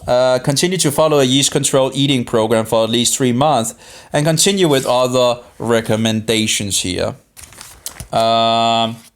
Additional steps you can take to reduce or control yeast overgrowth. Often I find that patients need extra help and should take antifungal herbs, medications, and probiotics. I don't really taking any I would love to have some raw milk, because then you could make some very powerful probiotics, but that's a little hard to get in little Denmark, because of course milk is just the most dangerous substance on this very earth, apparently.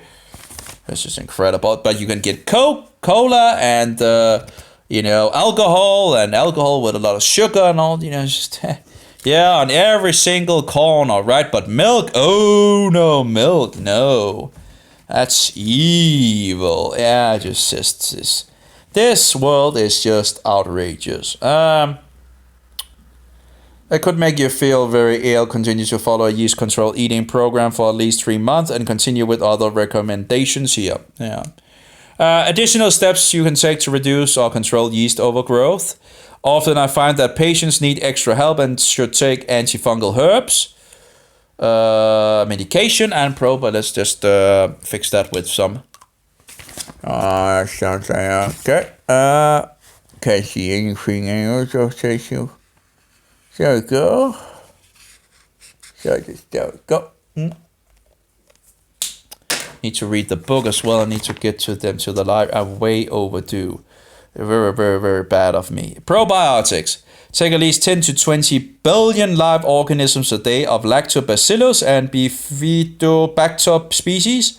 There we have a Roman number. That's number 6.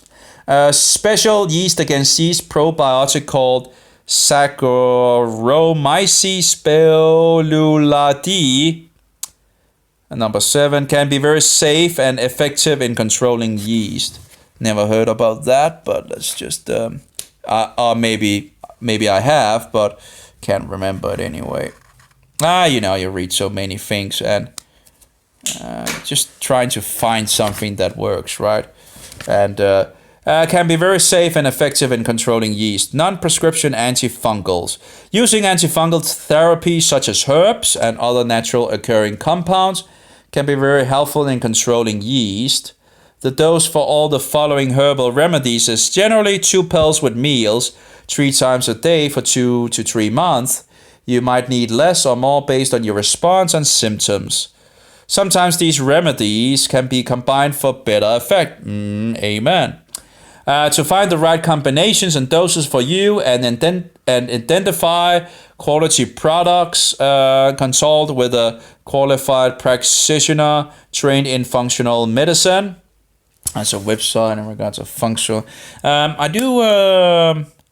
still haven't tried the beta-glucan thing, which is said to stimulate the immune system to help kill off, whatever. And I haven't still, I tried to get a,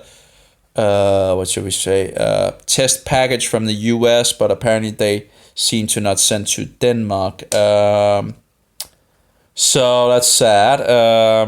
Would have liked to try it out to see if I could, see any difference. But the idea is that it helps the immune system. Of course, vitamin C's, you have to be aware that apparently some vitamin C's are made from corn, and corn can be infected with mycotoxins, and thereby I think the vitamin C that I have is problematic. So I found out they were made from so I would, if I would buy vitamin C in the future, I would look for a source that is not made from corn, so there's, so at least there's a less chance for mycotoxins in regards of. And as I understand it, you can also make things, this liposomal vitamin C thing, but I haven't really gone into trying that. But there's another thing that I would like to try out, but again, it's pretty expensive. But as far as I can see, they don't talk about it being antifungal, but it seems to me it must be antifungal because it's treating things that, as far as I know, is fungal related, and like cancer and psoriasis and acne and all that. So which can be, as far as I know, be fungus related. So so I'm like thinking, okay, it seems like to, and looking at the history of this algae that makes it, wouldn't it make sense that it would make something, to protect itself from fungi when it's dried out? I would think so. But anyway, it is also pretty powerful antioxidants apparently. Some of the best antifungal compounds include the following. Oregano. I've tried oregano. Actually, still have a bottle of oregano. And I've also tried to take pills of oregano, where I take like a pill and swallow it, and when it breaks, you can feel it up in your, because it's very powerful oil. And I don't know if it's, but I remember the first time I did it, just taking one pill, and I felt like whatever is, grabbing around me in some sense just released me for some time. You have different remedies you try, and you just feel like the monster is releasing for a time, and it might be because it's, hey, it's something is incoming, and it might be focused on other things. I don't know.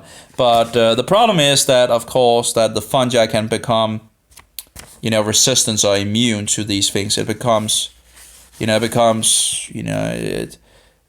you take it, it doesn't affect it, So while it might work in the beginning, the fungi can just become accustomed to it and then it stops working.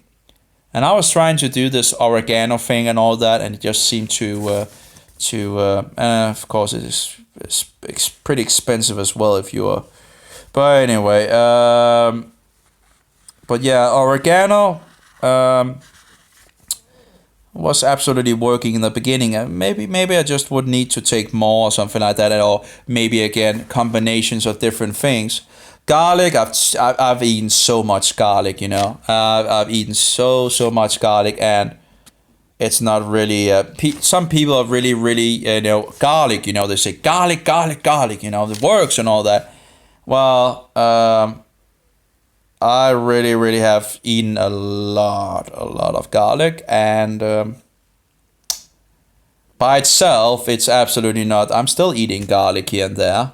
Like the chicken I've made it with 4 cloves of garlic or something like that, 4 I think it was, cloves of garlic, And of course these are not fresh and all that, but I still let them sit like 10 minutes or 15 minutes before, mixing them in the oil and all that to, release the things that is said to be antifungal. And I have some research paper on that as well in regards to. But anyway, garlic, fresh crushed garlic is a potent antimicrobial and immune booster. And by the way, in regards to the oregano, oil of oregano has many antibacterial and antifungal properties. Then we have citrus seed extract. The phytochemicals in citrus seeds have been found to have potent antimicrobial properties. I'm actually taking some grapefruit seed extract as well in pills. Some powder thing. When I ordered the Berberine, they also had this grapefruit. I was like, okay, I know it's antifungal thing, let's just take it with, So I'm still doing that. As long as I have it, I'll, but it's not the primary thing that I'm, here we have Berberine, okay. Berberine, this potent yellow plant extract comes from golden seal and barberry. I think there are some warnings in regards to taking for a longer period of time and all that. And after I've taken this, I'll just take a break from it and all that. But while I'm on the Diflucan, I'm going to utilize the Diflucan in regards to the Berberine, working synergistically and all that. And so tannins, these are astringent compounds found in tea and bark of trees. I did have this tea of Iberosa, which is called something else, I think, in English, but I bought like for 800 kroners of that tea and made a lot of that, and didn't really seem to do much. And I've taken it in the past as well, but said to be antifungal and all that. Again, trying many different things. By the way, this article is written by an MD, Mark Hyman, apparently. So, the nice thing with the internet is it's pressuring people to get the information out. If you want to become, known on the internet, you need to get some free information out there. So. And of course, some people just do it because they love helping people, And others sell the information. But of course, when they sell the information and others find out and all that, then they can just, give it away for free. I think that's the way to do it, and give whatever, one has. Because why are we selling things in regards of health? We should know these things by default, We want people to be healthy, not sick. Well, of course, the governments don't really, and the powers to be in this world don't really want us healthy. And anyway, so Satanists believe we're too many people in the world anyway. So, and if you can make a buck on it, make some mammon while murdering these people, They see, they don't see it as a bad thing.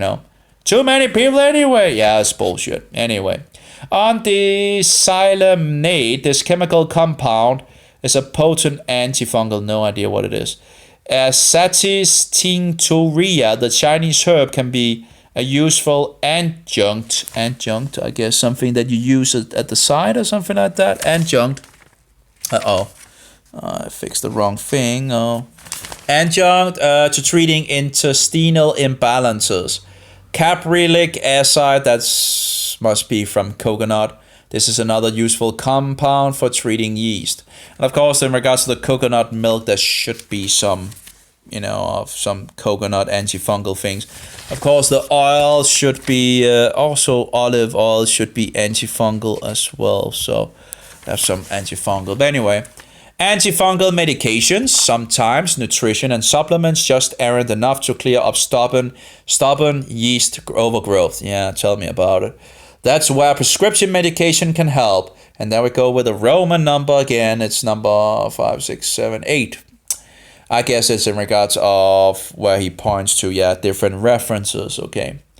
They are often needed to treat more resistant cases of yeast for either the short or long term, and in some cases can be miraculous in their results. Nystatin, and nystatin is from a bacteria, and it kills fungi, is the most common antifungal drug and is often used to treat thrush in babies. Now, and nystatin works local in regards from mouth to butthole. Now you can get some. If you're going to use it in your mouth, you need the fluid form of nystatin. It tastes like candy, pretty much. I like it. It tastes like a licorice and a little peppermint. I saw this guy on the internet. He was complaining about taking it. Like at least the version that I got, which was without sugar and all that, tasted pretty good. Of course, I don't need much candy anymore. So, like if I eat a chocolate bar today, I am totally, there's so much sugar in it, and in the past I wouldn't have noticed. But now I've tried, where you're just eating, meat mostly or something like that, and you eat a chocolate bar with sugar or something like that because you do something stupid, and you just taste how much sugar there is in it, and it's just this is just pure sugar, It's just give me a break, Anyway, so so depending on what you eat and all that, I think it's like candy, I really like and I do wonder if you could actually use the nystatin for your head as well. You should be able to use it for like a shampoo or something like that.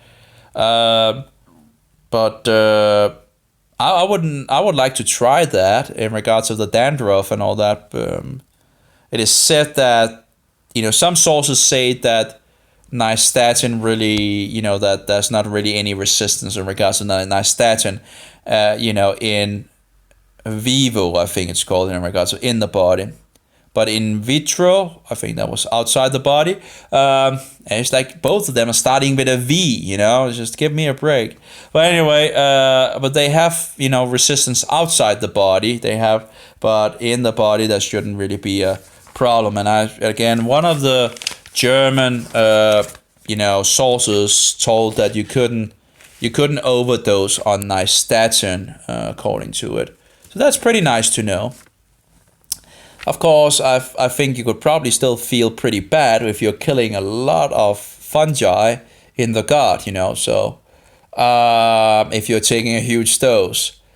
But of course, again, if you're going to use it in the mouth, you need the fluid version, not the pill version. Of course, you need to be able to switch it around in the mouth. Anyway, sometimes nutrition and supplement, where we already go. Nystatin is the most common antifungal drug and is often used to treat thrush in babies. It is not absorbed by the intestinal tract, and if it is, it's very little, and has no systemic effects. Some sources talks about that there might be a little absorption to the body, but it should be very, very little, if any. Unfortunately, many fungal organisms are resistant to nystatin and may need stronger medication. I say unfortunately because these drugs are generally processed by the liver and occasionally can cause reversible elevation. Reversible? Is that in regards to reversible elevation of liver function test? Now, again, there are some on the forum that talks about that they had, elevated liver functions and, liver numbers and all that. I don't know much about it overall, but I know that Doc Kaufman says that he, and the doctors that he has on the show, say that they have never seen it. So, but some say they have gotten, so I don't know. Yeah, whatever. But some suggest to take some liver support, and I'm taking some liver support as well. I have two remedies in regards of liver support. So whatever, just can't hurt, right? So they may have serious interactions with other medications. I don't take in other medications, so that's not a problem. People with liver or heart diseases often cannot take these drugs. If you take Diflucan, Sporanox, or Lamisil, you have to have your liver function checked every 6 weeks. Now, I still think that, if this is just my, I might be totally wrong because I'm not a doctor and all that, but I'm thinking,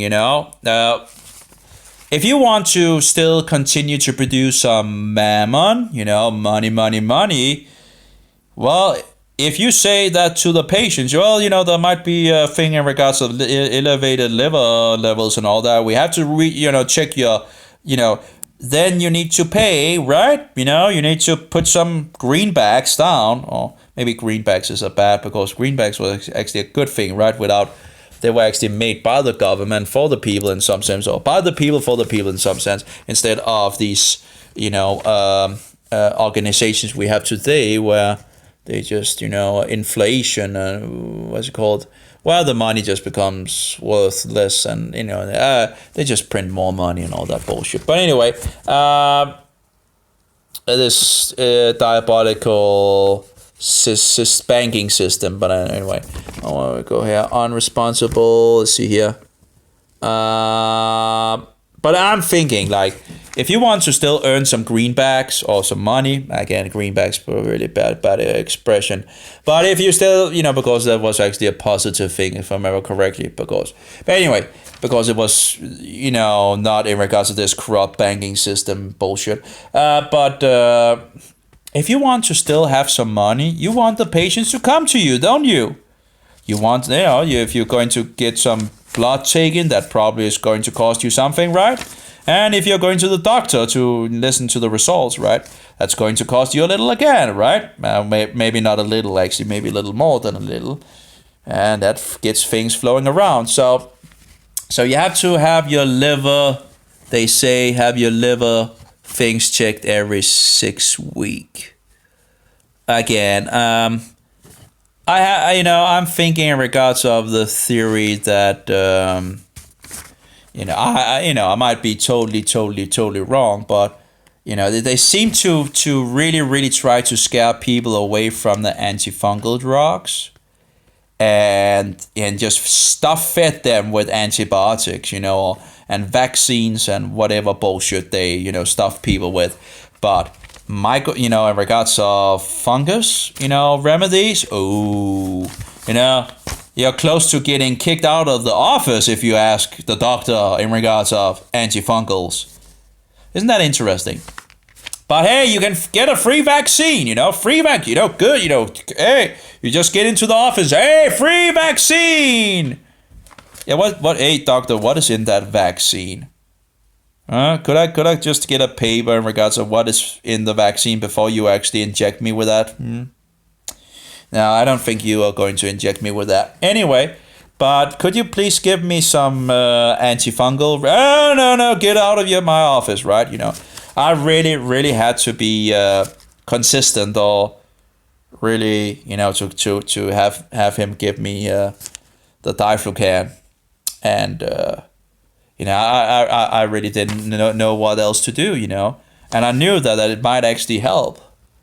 And of course, if they have just given me in the beginning 19 years ago and told me to change my diet and not drink alcohol and all that, I wouldn't have been through all the suffering that I have been through these many years, and I probably have hurt myself a huge amount of, So I'll probably not live as long as as I might have been able to.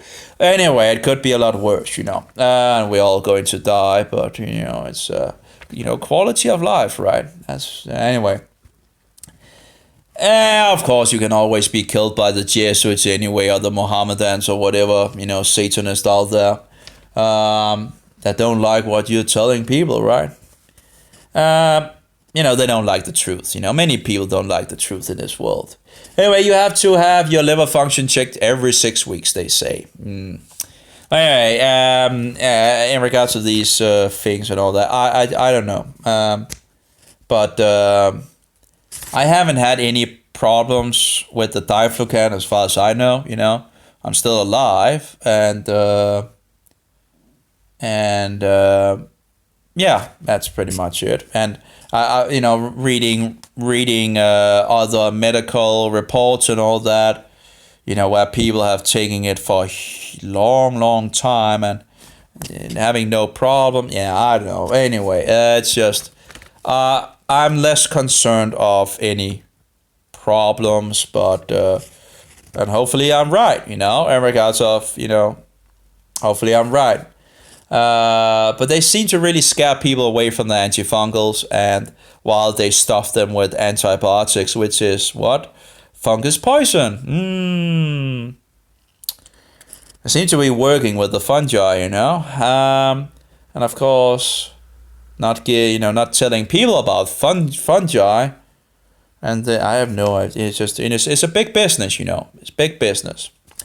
For all of these reasons, you should, and it's just the medical mafia is just diabolical bullshit, How they persecute people, helping people in regards of curing the so-called cancer and all that. It's just disgusting, It's utterly disgusting. How can any people in this? How can anyone do that? How can anyone do what they do? That's just incredible. How diabolical and wicked do you have to be to set money before people? That's incredible. Utter bullshit. It's disgusting. Utterly disgusting. How depraved a person how depraved do you need to be to? It's just incredible. How can you even be so depraved? It goes beyond my understanding. Yeah, but it's just my work. Yeah, the Nazis said the same thing while they killed the Jews. I have to be kidding. There's no excuse of doing these things. Anyway, for all of these reasons, you should only take prescription antifungals under the supervision of an experienced and qualified practitioner. These medications can often be life-saving treatments for many conditions, unresponsive to conventional treatments. I have no idea why none of these so-called special doctors never ever tried giving me Diflucan in the past, when it was only the itch that I had. It was like a incredible itchy. It driving me totally nuts. But of course, not being salt, it was spreading from below out in my body, and here we are 20 years later, 19 or 20 years later.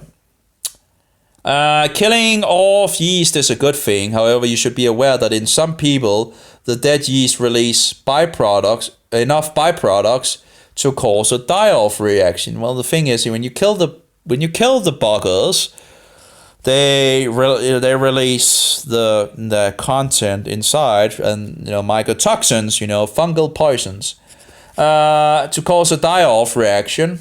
But of course, if you're not killing the fungi and just feeding it, they might release a lot of mycotoxins anyway. Because if you're feeding them and they're going to promote, if they're going to make babies, and of course they want their babies to survive.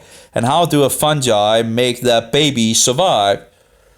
Make mycotoxins, to suppress the immune system, and anyway, you have to have your liver function checked every 6 weeks. For all of these reasons, you should only take prescription antifungals under the supervision of an experienced and qualified practitioner. These medications can often be life-saving treatments for many conditions unresponsive to conventional treatments. Killing off yeast is a good thing. However, you should be aware that in some people, the dead yeast release enough byproducts to cause a die-off reaction. There we go. That may make you feel worse before you feel better. Just itching in my eyes. I guess the chlorine water doesn't help either in regards of, actually, it's, the chlorine water absolutely can make things worse when you are in the chlorine.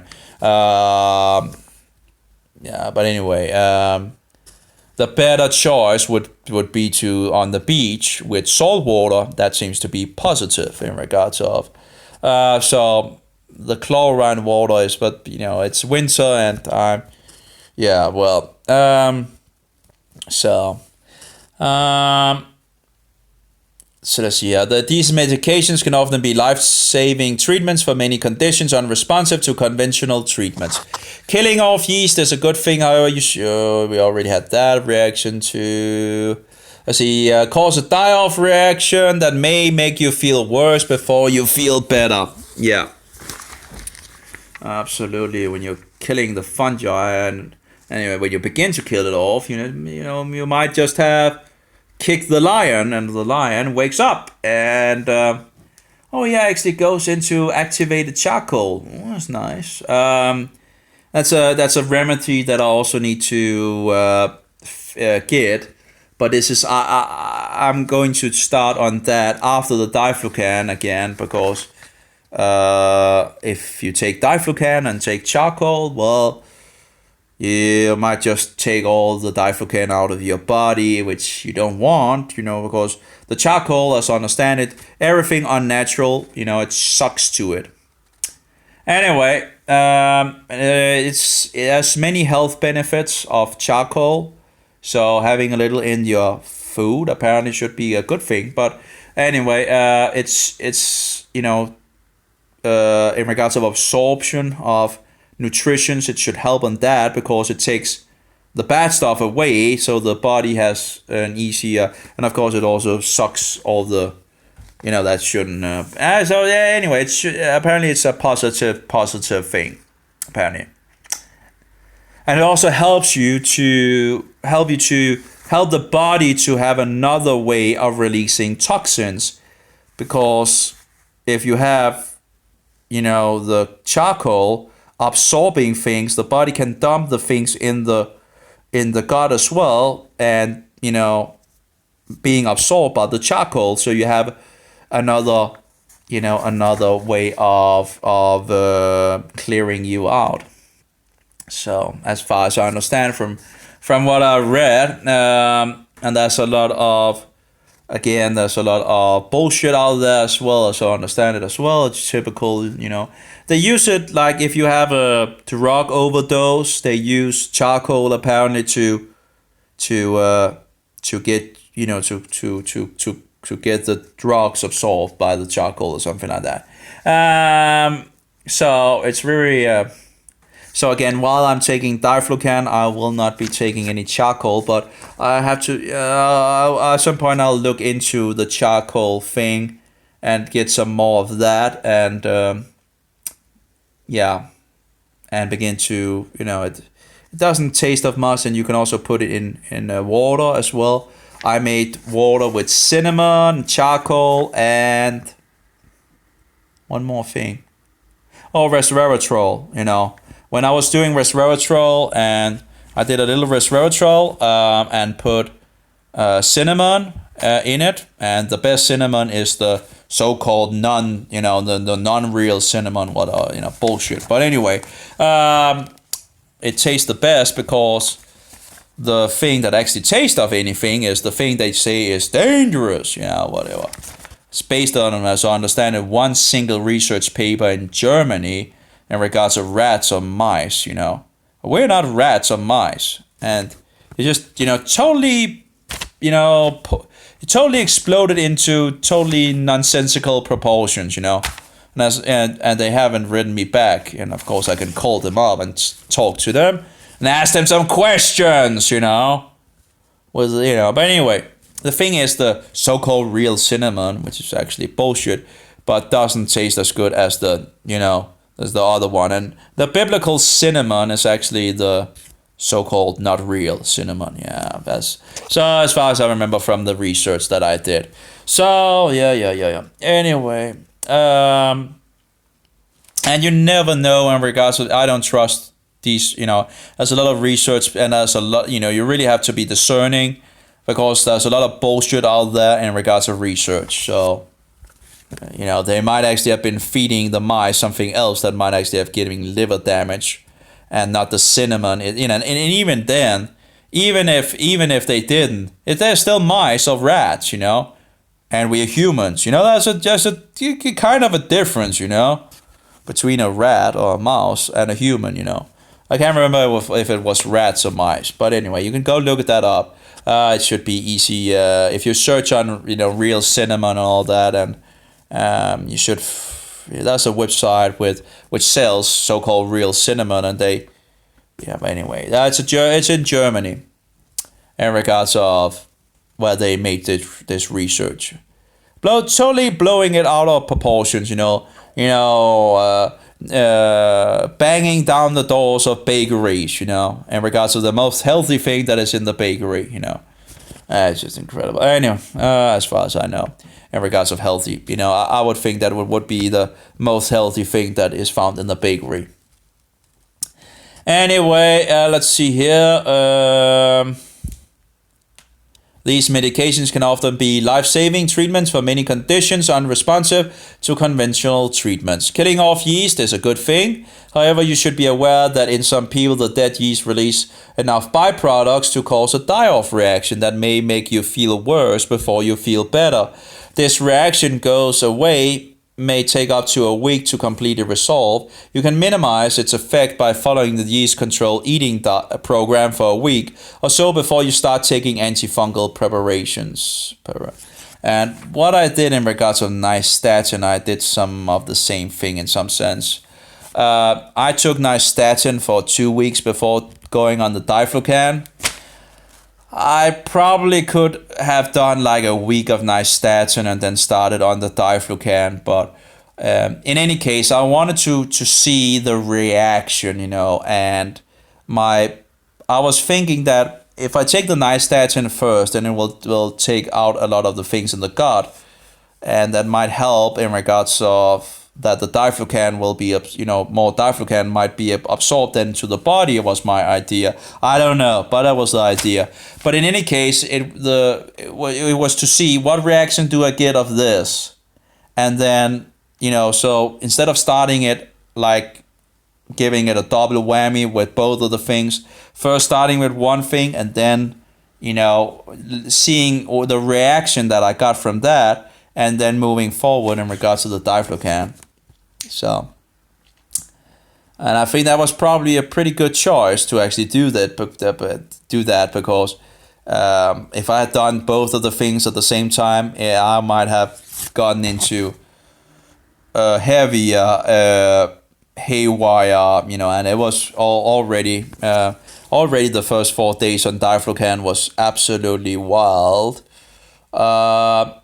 So I had kicked the lion, pretty much, the sleeping lion.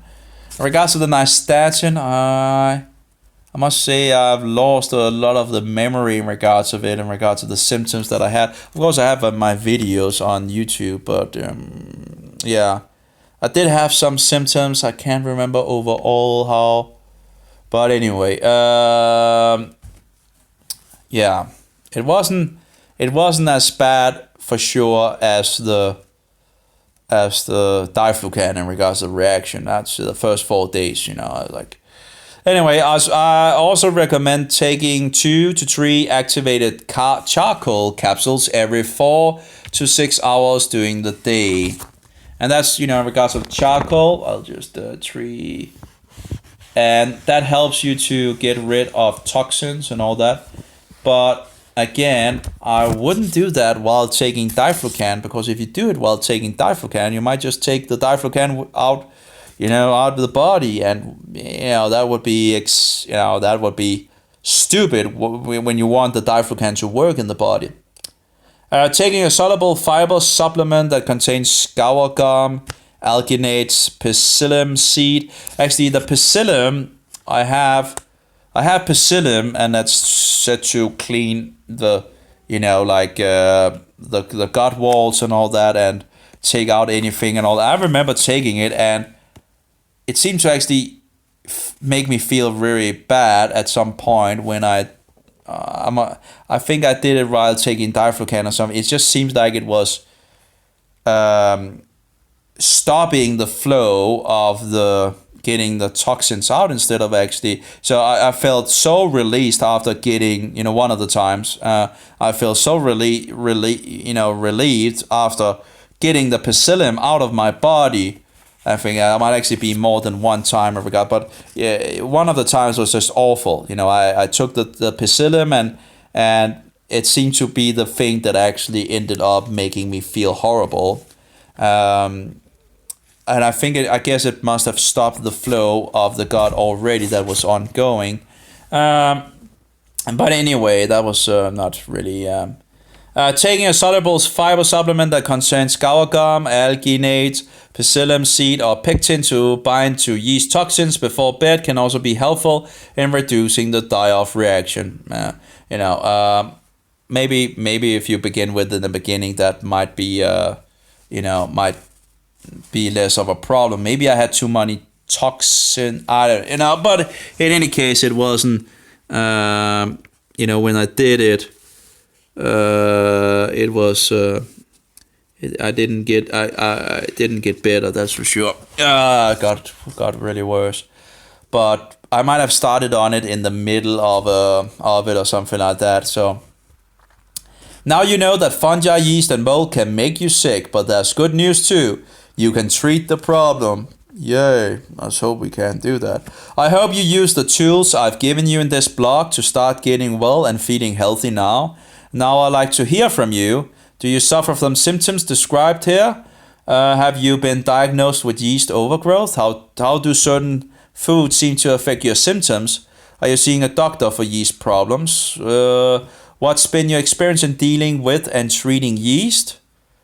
And here we go in regards of a star or whatever. If you're taking blood thinning drugs, do not take all of oregano without speaking to the physician.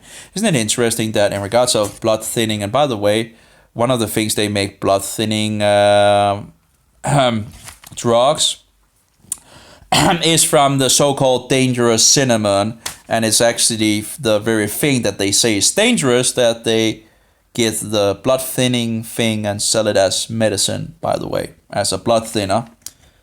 But isn't it interesting that instead of just giving you, telling you natural things that you could take to, get some blood thinning, they sell you a drug or, one of their things, remedies. And then they tell you, you're not able, you shouldn't eat this, that, and whatever, and all that, because these are blood thinning of themselves, and thereby it will be too much. I was like, well, why don't you just tell me what I need to eat instead of natural foods, and then, you might actually get some positive things from that, besides just, a blood thinning, whatever. So if you're taking blood thinning drugs, do not take oil or oregano without speaking to your physician. I don't know, maybe the oregano is also a blood thinning thing, So we have so many blood thinning things out there. And if you actually just look at the warnings, in regards of what they don't want you to take, in regards of if you take this blood thinning, garlic, I think is blood thinning, and Cinnamon must be blood thinning as well if they derive the thing from and many other things. I think ginger is also said to be. But whatever, why not just say you need to eat such and such, and you might actually also get some other benefits from doing that. No. Yeah, anyway. So this is wishing you health and happiness. Mark Hyman, MD. I guess that stands for medical doctor. Anyway, we went through it, So, some of the things I absolutely knew. There are some things that what was in regards of, there are some things that the charcoal thing sound, that's they're called binders apparently. And binders is in regards of binding things and getting it out of the body. And there's pretty much 3 different binders that I know of. But there's, these algae things, actually there's at least 2. I actually have 2 different, but, it's still same category in some sense. But they have sugar in them. And then, of course, you have the psyllium. And then you have the charcoal. I must say the charcoal seems to be better. But you can actually, in regards to the psyllium, you can actually make bread out of that. You can actually make a fungal bread, replacement. It actually looks pretty good. Need to have a woman to try that out. But anyway, here we go with some antifungals. There we go. Still needing a woman that can, fix the kitchen. Or what do you call it? Now, why have a kitchen if you're not going to use it, right? Wasn't there anything else? I thought there was some. Okay. But yeah, he shows some of the different things that he knows of. At least it's very nice of him, At least he's doing it for free, I like people doing things for free just to help people, and if people need more help and all that, they can go to the. Because a lot of people out there just don't have the resources to do it,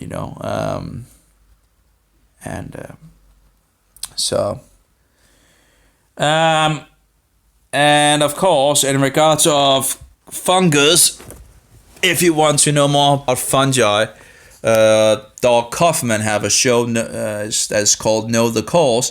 But just be aware, this is a warning, that he is a Roman papist. I really like the guy, but he is a Roman papist, and really have to be aware of wolves in sheep clothing out there. I met a guy in Jerusalem, and I really, really liked him. I was really fond of him, really, as a brother in Christ and all that, I really liked it. We seem to have a lot of things in, common, and, well, I found out he was a Roman papist. He never told me. He never told me in Jerusalem that he was a Roman Catholic. He went out to actually, all the things in regards of, that he was a, not a Roman Catholic, So you really have to be aware, Just because you like someone doesn't, you still have to, I guess that actually might be the people that you need to be most aware of, that, it's very sad. Because they might deceive you. So, but Doug Kaufman is really amazing on the area of fungi, but he mixes it with Roman Catholic doctrines in the programs. But he gives the information that he has for free out to people, and I think it's the way to do it. But again, he's mixing the things with Roman Catholic doctrines, a little here and a little there, and you get better discerning the things the more you grow in the Bible and all that. But you have to be aware of, eat the meat and spit out the bones. All these Roman bones, just spit them out. So, but in regards to fungi, he really knows a lot of things and has a lot of information. But just be careful. He is a Roman Catholic. Um, he responded back to me in regards of I told someone that that he was a Roman Catholic, and so and he actually responded, and he said, just for my notice that he was raised in a Roman Catholic school. And yeah, that's the thing, you're Roman Catholic, and thereby you're worshiping a cookie, or Mary, or the so-called saints and all that. You're you're bowing down before idols and images and cookies, and they see themselves as Christians, but you really have to be aware that this is what they are doing is worshiping Satan, and they are following the Antichrist of the number 666. The head of the Roman Catholic Church is the Antichrist, and every single man in that office and seat is the Antichrist. And all the Protestants in the past knew, but nowadays, people don't want to talk about it, or oh, don't speak. They have all that tricks to shut your mouth, and you see the tricks being used. So many, you begin to find out the flavor of the tricks, or whatever you want to call it. You just have to. I'm not going to bite into these things. That's for sure. I'm going to stand for the truth. And. Hate speech and anti-Catholic and blah blah. Well, the truth is anti-Catholic. What are you going to do with it? Oh, we shouldn't tolerate that. They don't. They don't like free speech. So because they don't want to tolerate the truth. We shouldn't tolerate the truth. Yeah. Oh, give me a break. The Jesuits has been working for 500 years, and now the Protestants have no idea that they have a great enemy out there trying to lead them back to the Antichrist, and it is pretty much succeeding on a huge scale. The Protestants are not protesting anymore, it seems. A lot of them are not. A lot of them are running back to the Antichrist, under the wings of the Antichrist, the beast of the number 666. The Roman triune tyrant, the Pontifex Maximus, the high pagan priest, the Roman emperor. Anyway, that's the so-called Pope, The so-called Pope is the Antichrist. Every single one of them. Anyway, I think my food is probably cold now. But anyway, I'm hungry, and yeah, I'm pretty hungry now. Yeah, it's okay. Yeah, I think I can squeeze a little in. Now, in regards to my arms, are still itching. I can still feel the itch. And I really, it doesn't look good either on my arms. With all these brown dots. And I probably can't do anything about it. I've heard some say that you can take some things that can help on damage of the skin. I'm not entirely sure what it is. If it's damage of the skin, or if it is... I think it's damage of the skin by maybe mycotoxins. I'm not entirely sure, but it came with the... First it came in regards to when it spread out in my arms, little by little, I could feel it going out through my arms. Then it began, but after the explosion, I got so many more of these spots, and it's just all over pretty much, on my legs, on my stomach, and on my arms and all that. And again, my arms at the moment are that's the thing I'm feeling at the moment, itching, I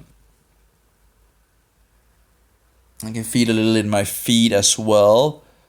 Sometimes you have a little nipping, a little crawling, itching. Again, it's a lot less than it was before I began on the Diflucan, but it's still there. So, but it should go down. Hopefully it should. There we go with the right leg. Down little. So, but yeah, it's how it is. Hopefully it will. Oh, it's itching. Down on my leg, my arms.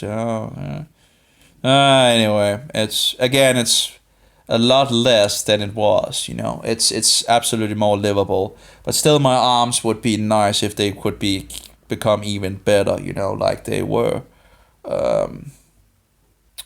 So they seem to have I guess gotten the most. Of course, my head was also that was where I had the pressure, and I just feel the heat.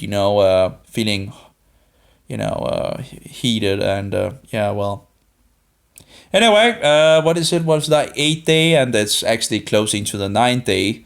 The sun is setting, I guess, in half an hour or something like that, and then I can take my next dose of Diflucan, which would be the 9th day, and still a good while to go with the Diflucan. But of course, it will end at some point, and the question is, what do I do from there? I'm not entirely sure what to do from there. If I need more Diflucan, if I want more Diflucan, I probably need to go to a specialist, because my doctor won't give me anymore, he said. So I guess he doesn't want to give me anymore. He's told me, hey, first time I told you that I wouldn't hear about it anymore and all that. Well, I don't think he directly said he wouldn't give me anymore, but this time, he said, yeah, just stuff. Anyway, but at least he gave me the second round. I'm really happy about that, at least, seeing how hard it is to actually get. I don't, it's annoying that you actually need to go to a doctor that, the whole system have failed you, and you can't go around the system because you need their acceptance to get what you want.